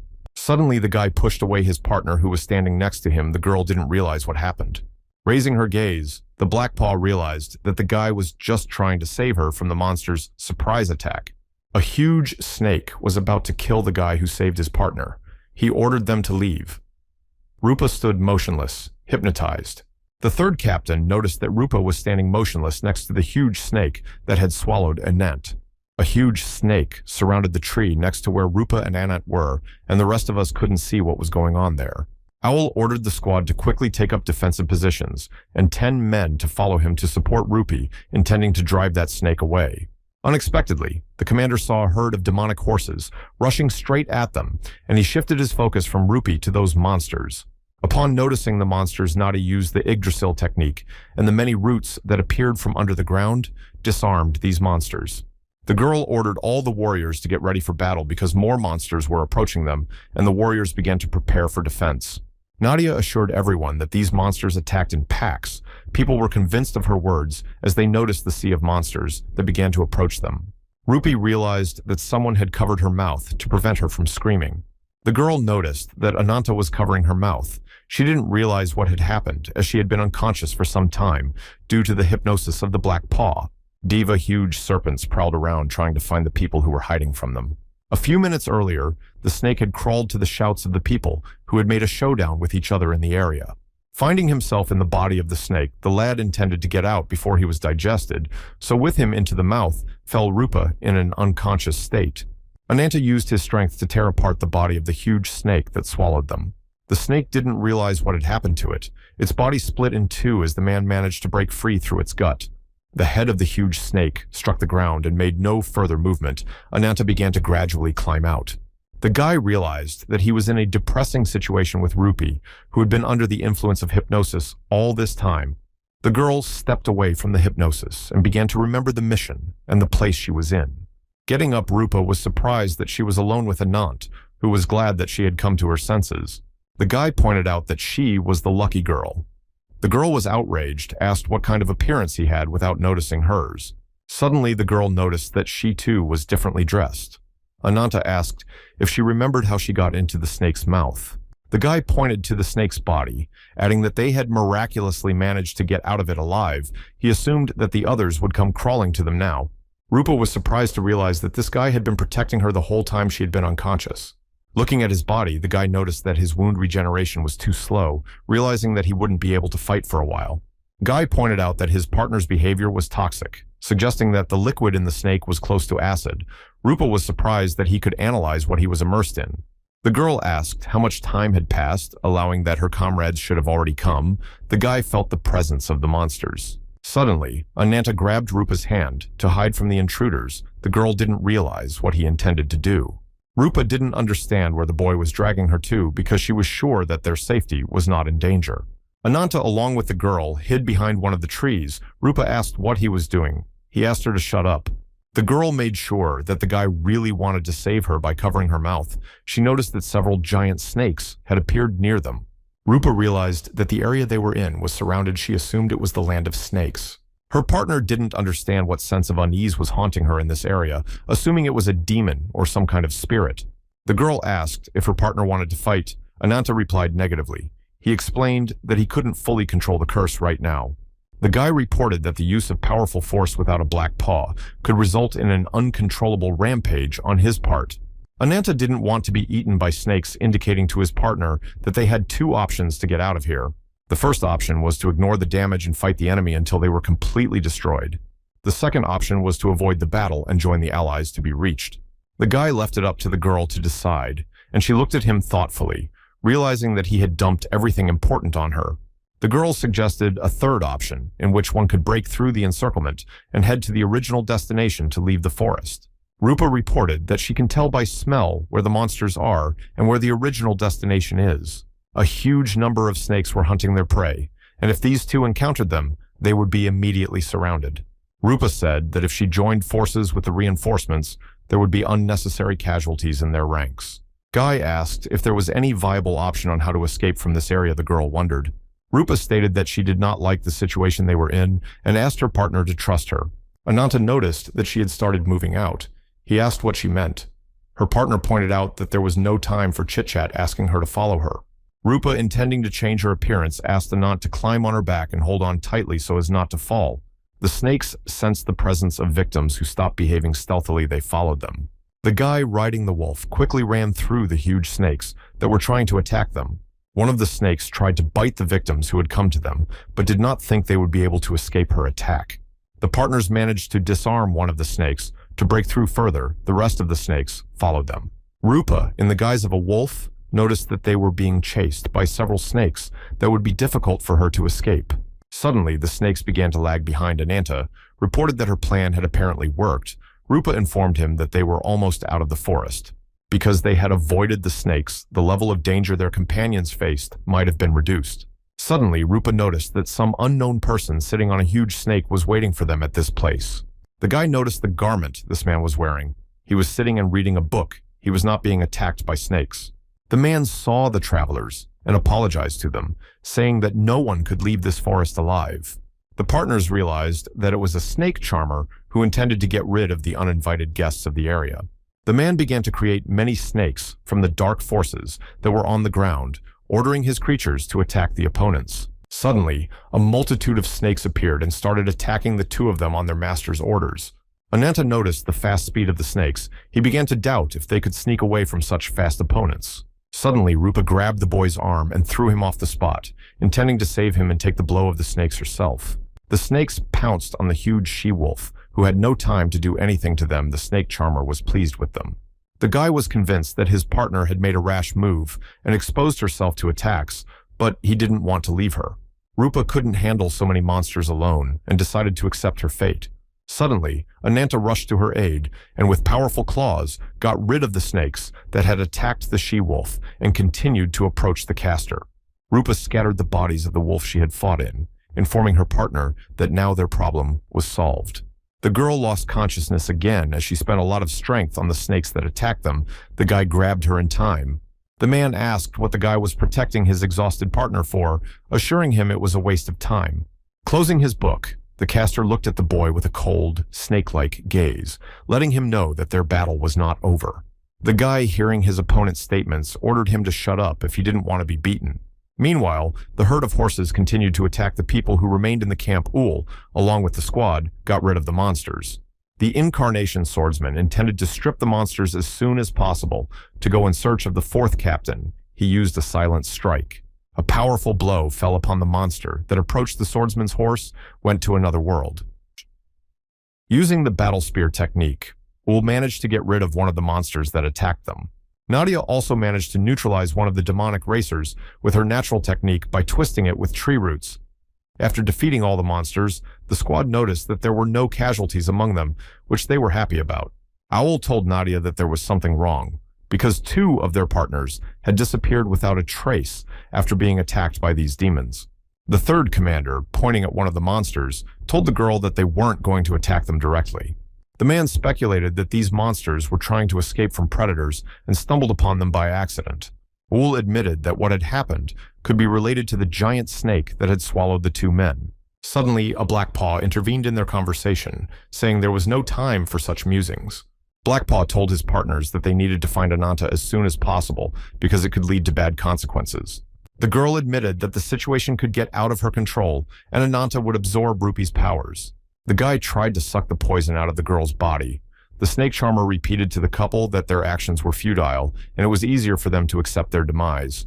The man told them that his snakes have the strongest venom, capable of poisoning even demonic creatures in the blink of an eye. The caster pointed out to the lad that she would not be able to carry her partner to the healer, in time stating that this incarnation of ferocity was already doomed. The man noticed that the guy didn't intend to give up so easily. His actions seemed strange to him.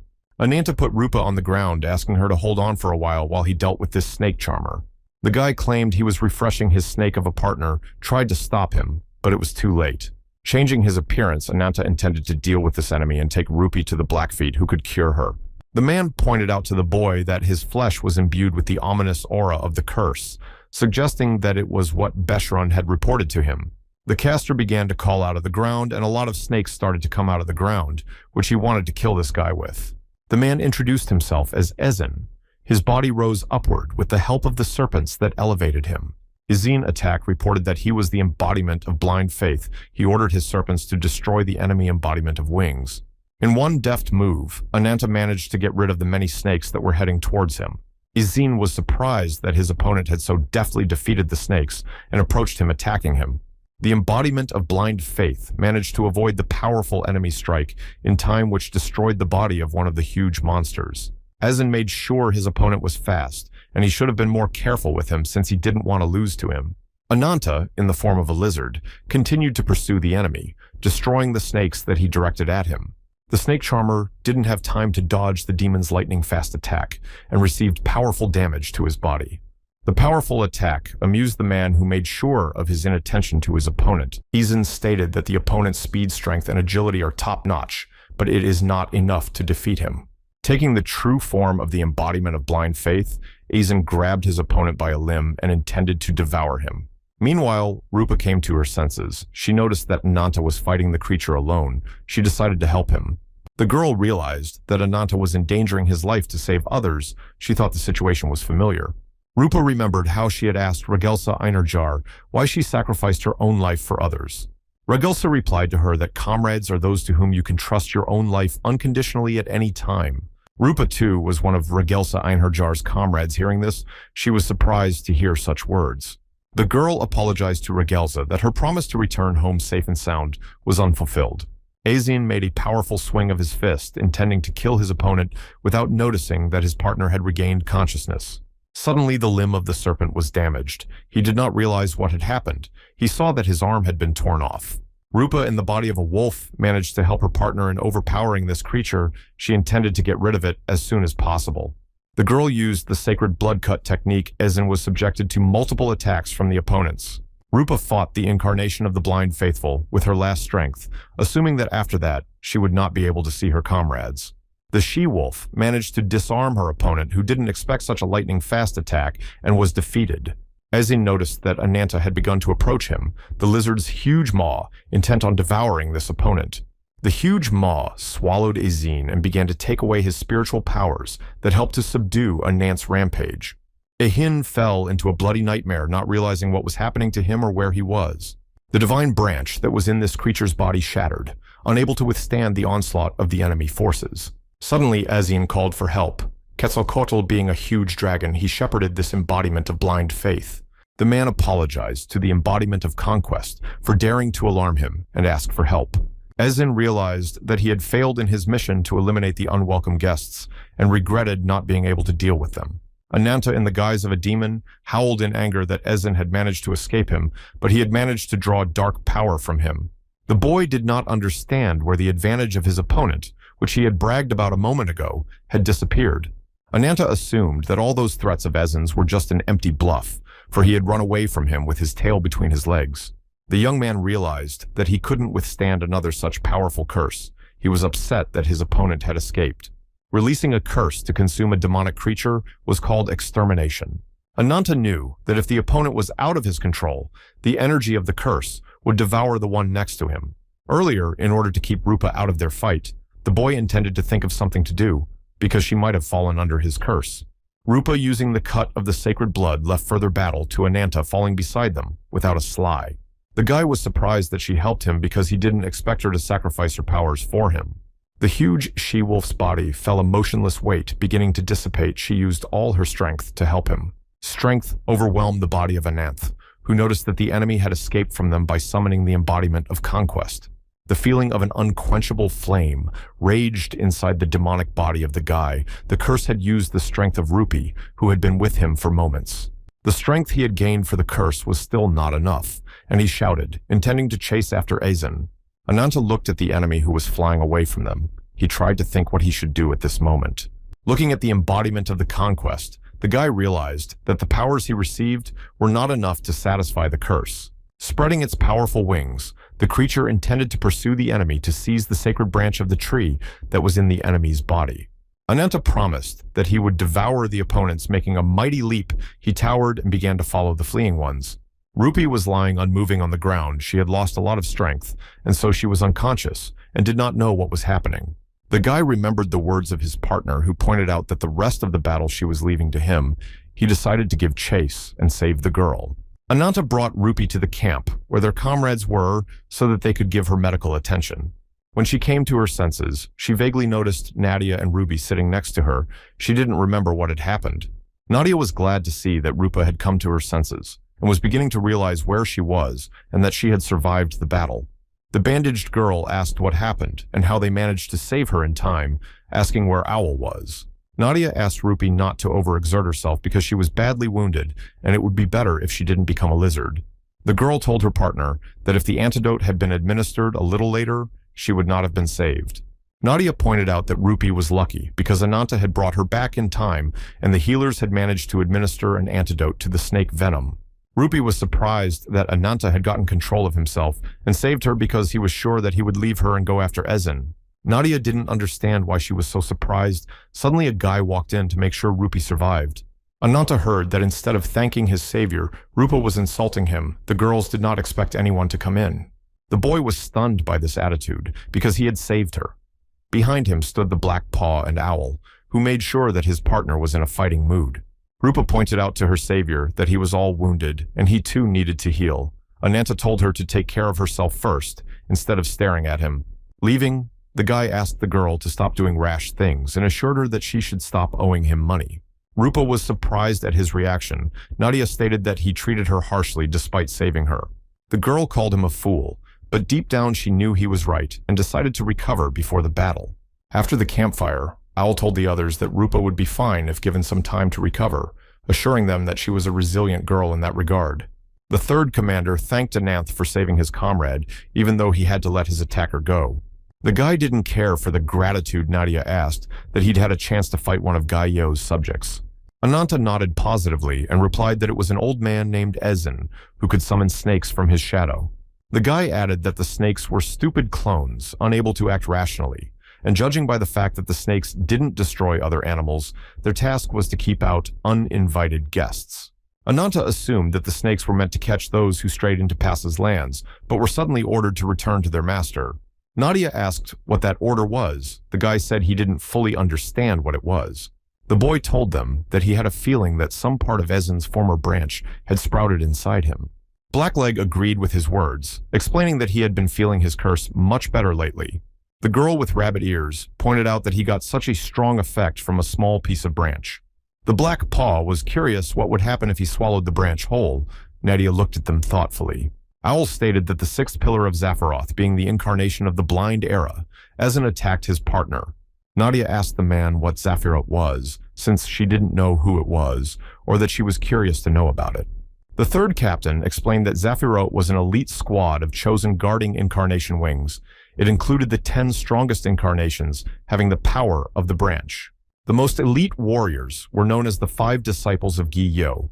They were the 5 highest ranks to whom the other pillars of Zaphiroth reported. Ol stated that Ezin's appearance in this territory meant that one of the High Five might soon be welcomed. The listeners realized that the power possessed by the opponents is so great that any movement of the opponents can create natural disasters. Meanwhile, Ezin had reached the safety of one of the authorized towers that was far away from the forest. The man noticed the presence of an acquaintance, who indicated that he looked like he was shaken to the core by his loss. Guy assumed that who managed to break the pride of Ezin, who really didn't expect to face such strong opponents. The man believed that he could not escape the scorn of the embodiment of the conquests he had called to his aid. Incarnation of Conquest asked the man what his duty was. He threw an unknown object at him.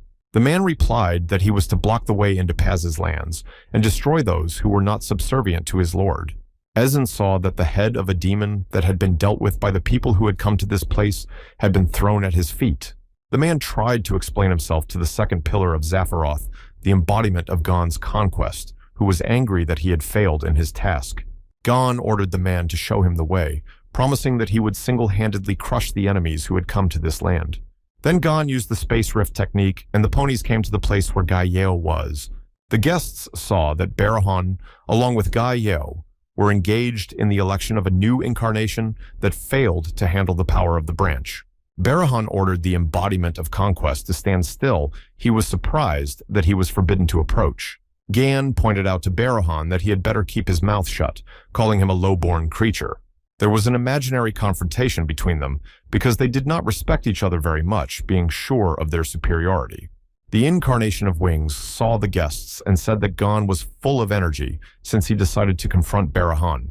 Gai Yeo asked the embodiment of conquest to listen to him, for he intended to talk to him about what had happened. Ezin took a knee, informing that he had arrived at the call of the incarnation of the Wings. Gon looked at the Lord in silence. The lad declared that he had no right to refuse the incarnation of the Great Wings. He was willing to hear him out. Gai Yeo reported that they had received information from a spy in Leviathan about the Queen's plans for an expedition into the lands of Paz. Gan assumed that the enemy's target was the incarnation of the divinity of Gai Yeo, positively nodded, adding that she was following in his old footsteps. The incarnation of the Wings reported that what that was an attempt to nurture an inferior branch by ordering them to rid them of the fruit of error and return the branch to him. Ezin asked Lord Gai Yeo to entrust him with this task. He personally wanted to take care of the pathetic human specimens. Barahon asked Ezin if he remembered Balzac. The man assumed he had told him about the banished 10th pillar. The warrior confirmed his speculation by saying that it was a man cursed by the dragon Az-Dagaka who destroyed Balzac and became part of Leviathan. Barahon assured them that this strong warrior had managed to stand up to him, and the incarnations of the Wings advised Gon to work together with the incarnation of the Holy Faith for safety. Gon asked Barahon to tell him the name of the enemy they feared, who said his name was Ananta. Ezin remembered what had happened before their meeting with Mr. Gai Yeo. He feared a Nanth, who had almost overpowered him. The incarnation of Conquest's slashing spear and Barashon's indestructible shield formed an almost indestructible alliance. The man realized that they were undoubtedly the strongest warriors of Zaphiroth, and at the same time, the most dangerous. Ezin supposed that the more dangerous one was Gon, for he had not a fraction of the respect and fear of Lord Gai Yeo. It would be much better for Ezin to travel with the 4th or 5th pillar, not understanding why the Lord entrusted this task to Gon. Showing the flower bud, the man asked Ezin if he knew what it was and what it was for. The man replied that it was an inferior branch implanted in the unicorn's heart, curious as to what the unicorn was planning to do with it. Gahan stated that compared to him, she really was only a pathetic semblance. Ezin didn't understand what he was getting at. The man assumed that it was great, since they would fulfill the order given to them by Lord Gai Yeo, but Gon suddenly threw out an inferior branch. Ezin was surprised at his action and asked what he was doing, because it seemed to him that without it they would not be able to defeat the enemy. Gaon assumed that his partner had already forgotten what they had come here for. Looking at him, Gon smiled wickedly.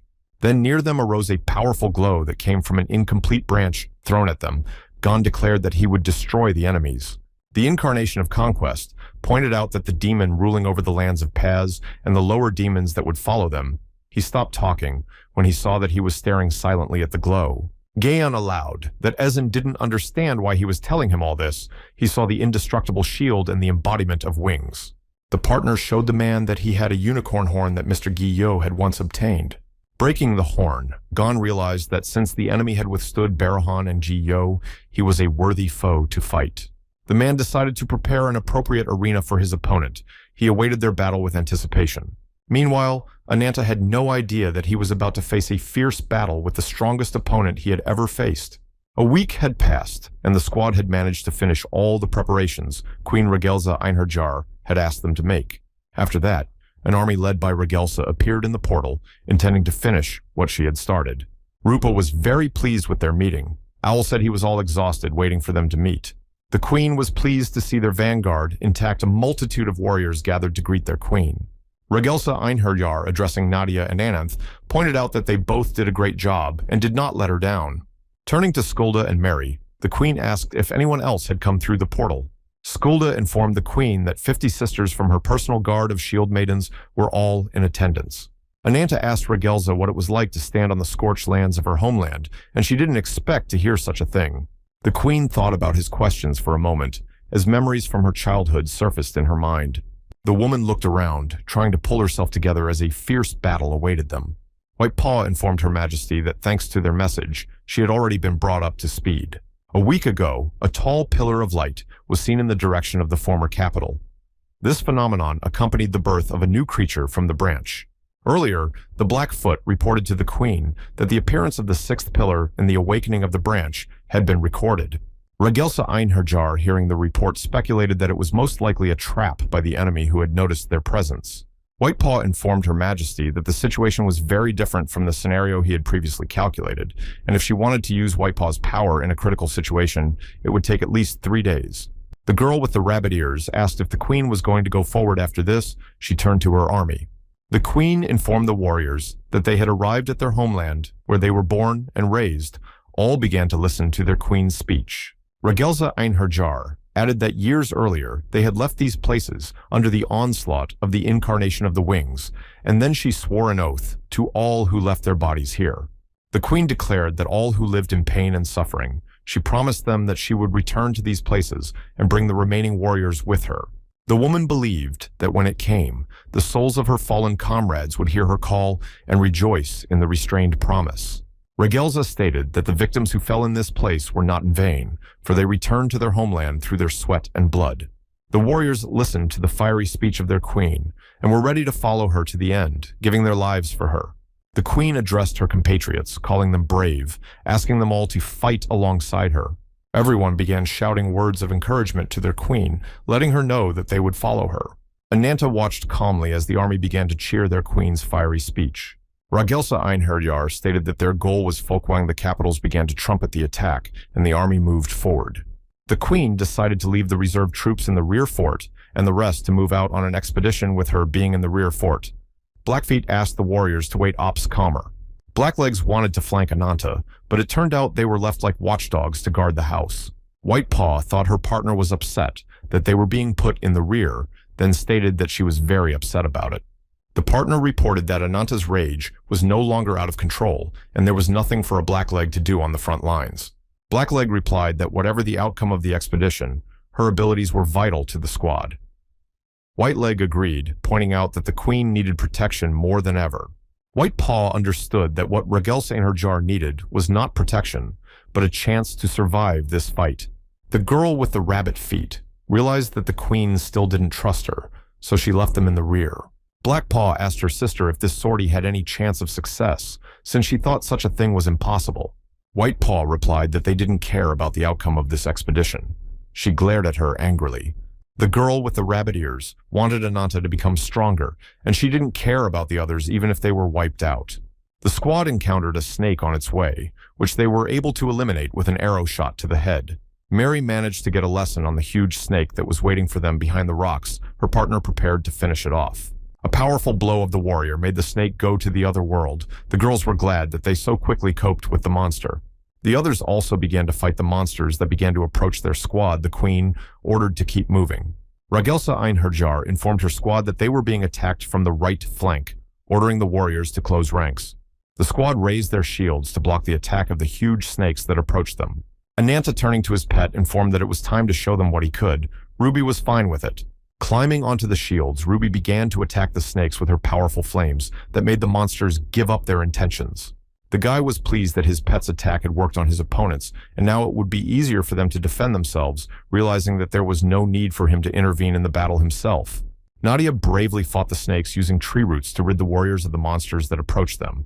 Moving against the current, surrounded by a ring of enemies, he realized that this was a daring tactic, since any slip-up could cost them their lives. Guy was surprised that Ragosa Einherjar was so confident in the strength of the allies, realizing that this was a truly stubborn woman. The queen was confident that the embodiment of blind faith reported to her with her help and vast experience in combat and training, they would be able to defeat him. Ragelsa Einherjar realized that they had already traveled far into the lands of Paz, but Alicon and his demonic creatures were nowhere to be seen. Suddenly, one of the aides asked Her Majesty to look at what was visible from the left flank. They had managed to reach the watchtower of Vigrid. Ezen waited for them in the area, stating that he was glad to see them. He was in anticipation of their battle. The man looked with arrogance at his opponent's incarnation of wings. He continued to create snakes from his shadow. The incarnation of blind faith assumed he would witness their demise. He noticed an arrow approaching him. With a deft movement, the man managed to intercept the arrow that was aimed at him, making him realize that their battle would not be so simple. Looking at the archer, the man realized that it was better to refrain from speaking high-mindedly on the subject. Ezen told his opponents that they were about to see what the old snake charmer's old man's rage was capable of. The warriors noticed a huge unknown creature that was about to drop a huge object on them. Noticing the intent of the opponents, the queen did not understand what it was and how they would deal with it. It was eggs with many snakes. The queen ordered her army to take up defenses and prepare for the enemy who intended to strike by air. Gayan asked the warrior for an unknown substance. Convinced that it would stop the men, a huge lump crashed next to the squad. Ragelsa Einherjar closed in from the debris that flew at them. People didn't realize what to expect from it. The queen was surprised to see a silhouette begin to form in the substance. The warriors noticed that a silhouette resembling a human had appeared. They didn't realize what it was. Ragelsa Einherjar, noticing that a creature with the body of a horse and a man had appeared in front of them, assumed it was Alicon. The woman ordered her squad to go as far into hiding as possible, for she understood what to expect from this creature. A huge eye appeared in the orb of this creature that intended to attack the humans ordered to incarnate. The snakes that were near him began to be swallowed by the incomprehensible substance, as well as the warriors who failed to escape. One of the girls intended to help her comrades who were captured by this creature. They ordered him to let them go. Ragelsa Einherjar ordered her to retract her weapon, advising Skulda not to touch it. The absorbed bodies gave strength to this unknown creature that began to inflate before their eyes. Suddenly, the ball burst, and a huge monster resembling a unicorn came out of it, and he wailed furiously. Gon no longer underestimated his opponents, ordering Alicon to show them how great their difference in strength was. Suddenly, Ananta stood in Alicon's way and grabbed the monster by his horn, intending to slay him. The fourth commander used the claws of fury and the seal of sacred blood, intending to help Anant with this monster. Ragelsa Einherjar pointed out to Alicon that he need not fear, for she would take his life herself. She drew her mighty sword. The queen declared that she would take his life as befits a true ally, since she and he had previously been friends. Ananta rushed towards the monster who was about to kill them with his horn. Suddenly he felt something wrong. Alicon tossed his opponent into the air and intended to put him on his horn, but he didn't think he could do it. A portal sharper than a horn was formed and began to suck Anant into it. He didn't realize what was happening and couldn't resist it. Anant began to be drawn into this unknown portal, which began to rotate at an incredible speed. Rupa, noticing what was happening, began to worry about her companion, who had fallen into the portal and could not get out of it by his own efforts. Having been thrown aside by the powerful attack, Ananta could not get up, for his body was badly damaged by the creature. The girl intended to attack this creature that had damaged Anant with its portal and thrown it into the distance. Suddenly, Rupa noticed that the monster had formed many tails, which it intended to attack the enemy with. Uul rushed to his comrade's aid, confident that he would slice through this multitude of tentacles. He used the Claw of Fury technique. The man also used the chakram skill and with circular movements managed to chop up the many limbs that were attacking him. Sinking into anger, Rupa began to attack Alicon. Her eyes sunk into the darkness with intentions of getting even for her comrade. Uul noticed that his partner was being attacked by an acid attack, which he managed to save her from in time. The girl noticed that his partner was hurt because of her inattention. She didn't realize what this strange attack had caught up with her. Azine told Rupa that she had previously dared to take away his right hand and would now have to suffer for it. The man made a promise that he would personally rip her disgusting flesh off his bones for crippling him. Gan directed another venomous attack at them, intending to avenge his wounded comrade, as well as the snakes continued to approach them. Uhl, seeing the monsters coming and the attack, realized that they were in a bad spot, and it would be hard to get out. Rupa changed her form and grabbed her partner and escaped the oncoming attack by moving to another place. Suddenly, a powerful attack hit Gan, who began to fall to the ground. Azine, seeing this, didn't understand how his opponent managed it. As she prepared to fire once more, Mary called upon the spirit of the free wind to grant her the power to pierce her enemies. The girl instructed the 3rd and 4th squads to take their places next to the commanders, while the rest were to stand at the ready. Taking on the form of a monster, Azine addressed the humans, calling them pathetic creatures who dared to interfere with their plans. Suddenly, Uhl, riding Rupa, managed to climb up the tower to the top where Azine was, intending to launch a devastating attack on him. Rupa turned to the enemy and said that his hands were not enough to defeat them, but he did not expect such a turn of events. Uhl made a powerful swing of his sword. Applying the rage time technique, the enemy began to attack them, feeling his superiority over them. The powerful attack made Azine convinced otherwise. His multiple arms along the left side of his torso were severed. Noticing that the enemy had collapsed, Uhl and his partner assumed that they had gained the upper hand over him, and now he couldn't hurt them. Owl saw that he had broken his blade, declaring to his opponent that he had not an ounce of finesse. He regretted the broken weapon. Rupa indicated him to stop worrying about his weapon by asking what was happening to Ananta, who had taken heavy damage. A loud noise coming from downstairs caused the she-wolf to stammer out her comrade's concerns, for a new problem had formed. Gon, in the form of a huge serpent, collapsed to the ground and began to crush the warriors who attacked him with spears. Nadia intended to help Ananta, stating that his wounds were very serious, and he needed help. She asked him to pack. Suddenly, the girl noticed that there was a scuffle behind her between Regelza Einherjar and Alicon. The queen was knocked back by a powerful blow from a creature that began aggressively attacking her. Alicon intended to defeat the people who were in this territory by following the orders of the creator. The queen ordered everyone to take the defensive. The warriors began to build a wall of shields, as ordered by Her Majesty. The girl felt a powerful blow that hit her shield. She didn't expect such a powerful attack. Alicon resolved their barrier with shields, scattering all the warriors in different directions. Those were shocked. The monster began to devour the warriors it threw into the air, as some of the warriors realized that they had underestimated the enemy. A sudden attack followed right on the neck of the monster that didn't expect this turn of events. Regelza Einherjar managed to deal powerful damage to her opponent, who hesitated and failed to dodge the blow. Nadia noticed that Her Majesty intended to remove her blindfold from her eye. The queen ordered the girl to speed up Ananta's treatment. The queen removed her blindfold and declared that to win, they would need the cursed power of Ananthus, or they would fail. The woman used her strength to make a powerful swing of her sword, from which the glow spread to a great distance. Using the Fragarak technique, she unleashed her wrath on her opponent, who was unable to avoid it. The body of the huge unicorn was defeated. Appeared again the silhouette of a human. Regelza Einherjar felt sorry for her past comrade who had been influenced by the incarnation of the wings. The image the queen had so admired no longer existed in her mind. The times she had shared with Alicon resurfaced. Regelza declared to Alicon that he had become an ugly creature subject to the incarnation of wings. Raising her sword, the woman intended to actually end the suffering of her old comrade, who no longer belonged to herself.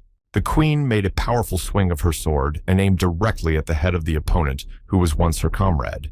Suddenly, the monster spoke, asking what it was Princess Regelza was talking to him, with his eye missing from his mouth.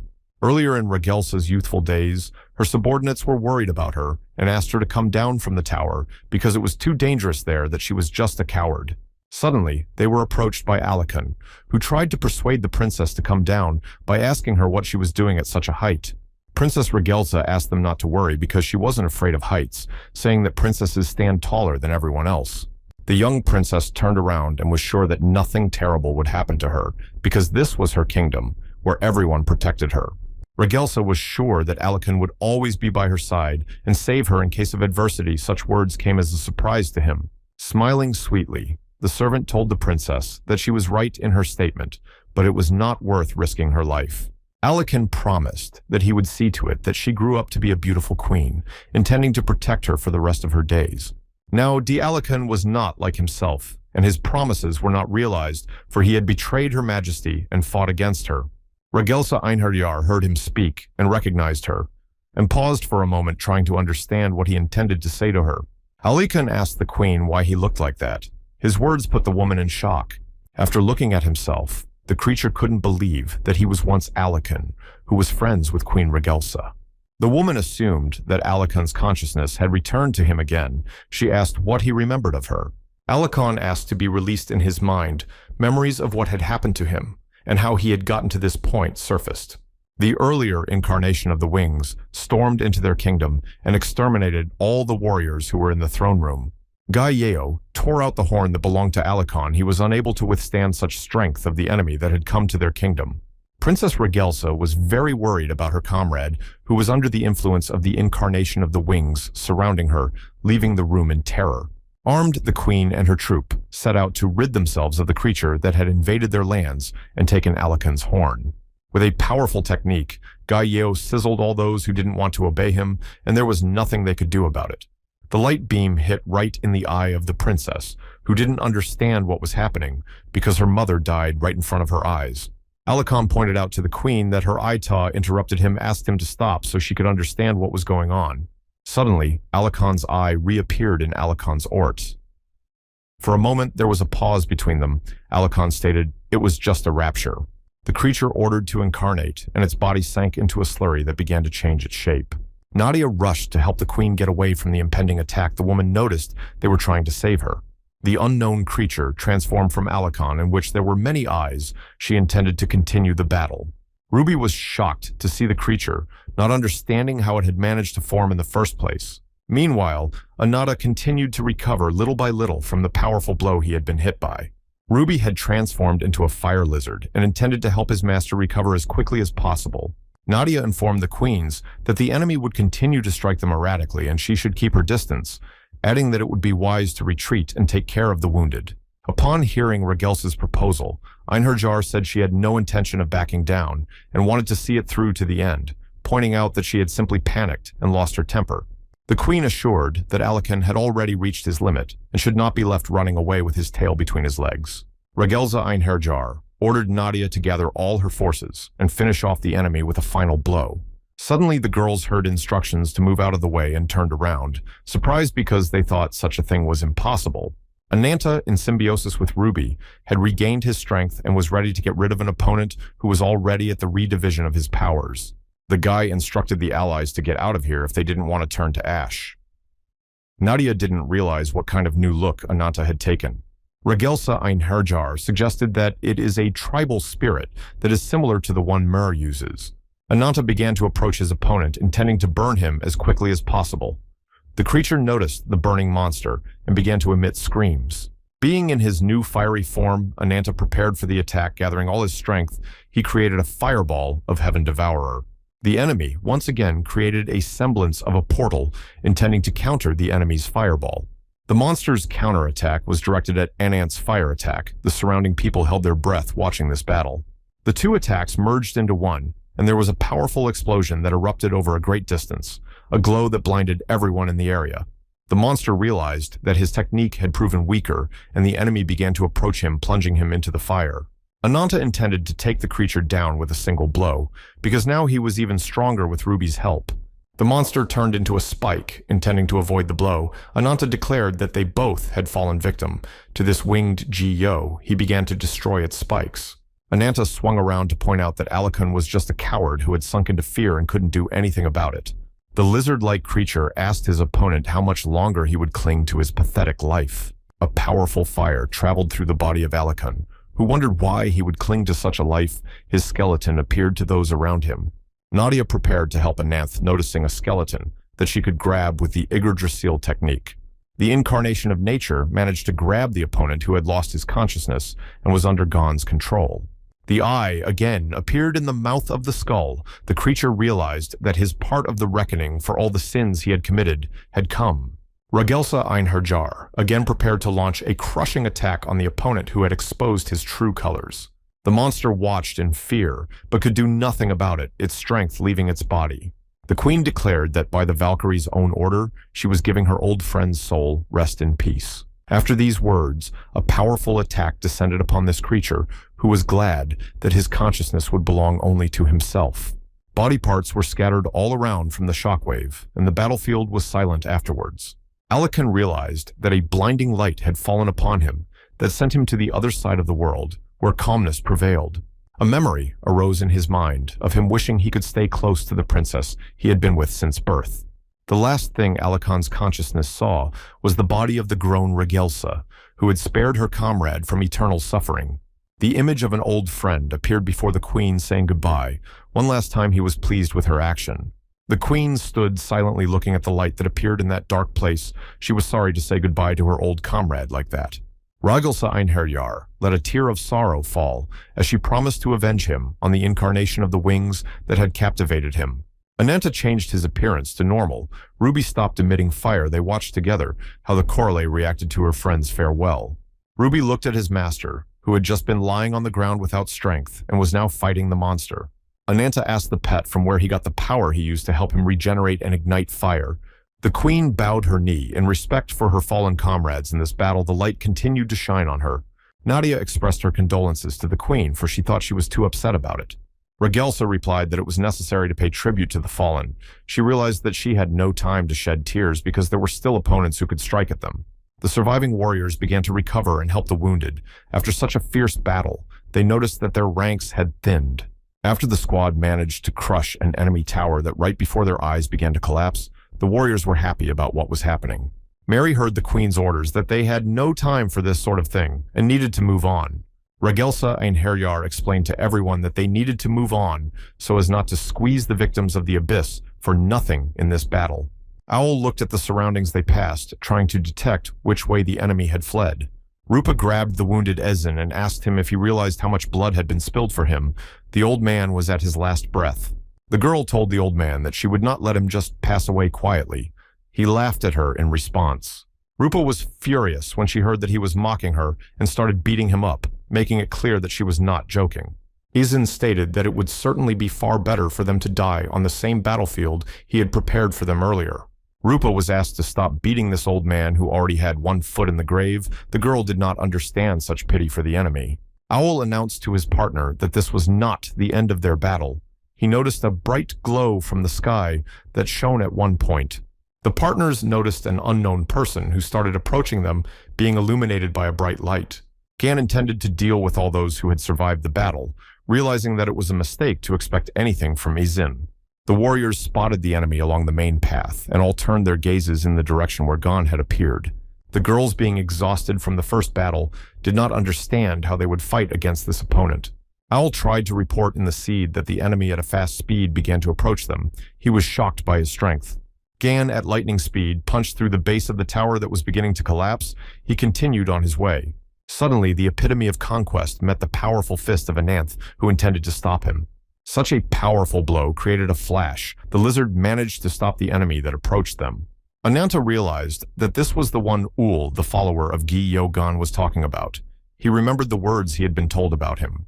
Earlier, Owl had explained to them that Gehan was the strongest of the minions of the Wings Incarnate to watch out for. Zaphiroth, an elite squad of select guarding incarnation wings that included dozens of the strongest incarnations. Ananta remembered the most elite warriors known as the 5 Disciples, the 5 highest ranks to whom the other pillars of Zaphiroth reported. Earlier, Owl had warned that Ahin's appearance meant that one of the High 5 would soon be coming to them. Ananta realized that Gon was as strong as Barahan, whom he had recently fought and defeated. Gon stated that he wouldn't have to waste time looking for him by asking the lizard that he was the Anant he had heard about. The enemy ordered Anantu to let him trample himself to pieces. The warriors, on seeing this man, went into a state of shock. Ananta just let out a growl in response, signaling that he was ready to fight him as he wanted. The opponents looked at each other. They, Ananatha, in the guise of a monster, tried to shorten the distance.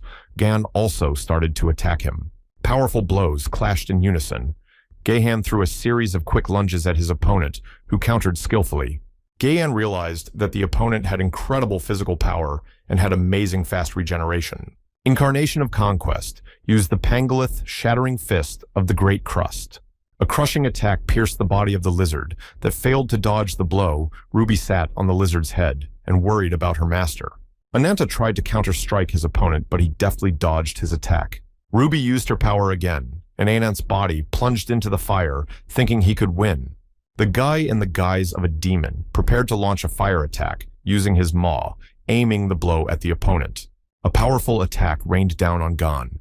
Nadia closed her eyes from such a powerful flash. Ragelza Einherjar did not avert her gaze.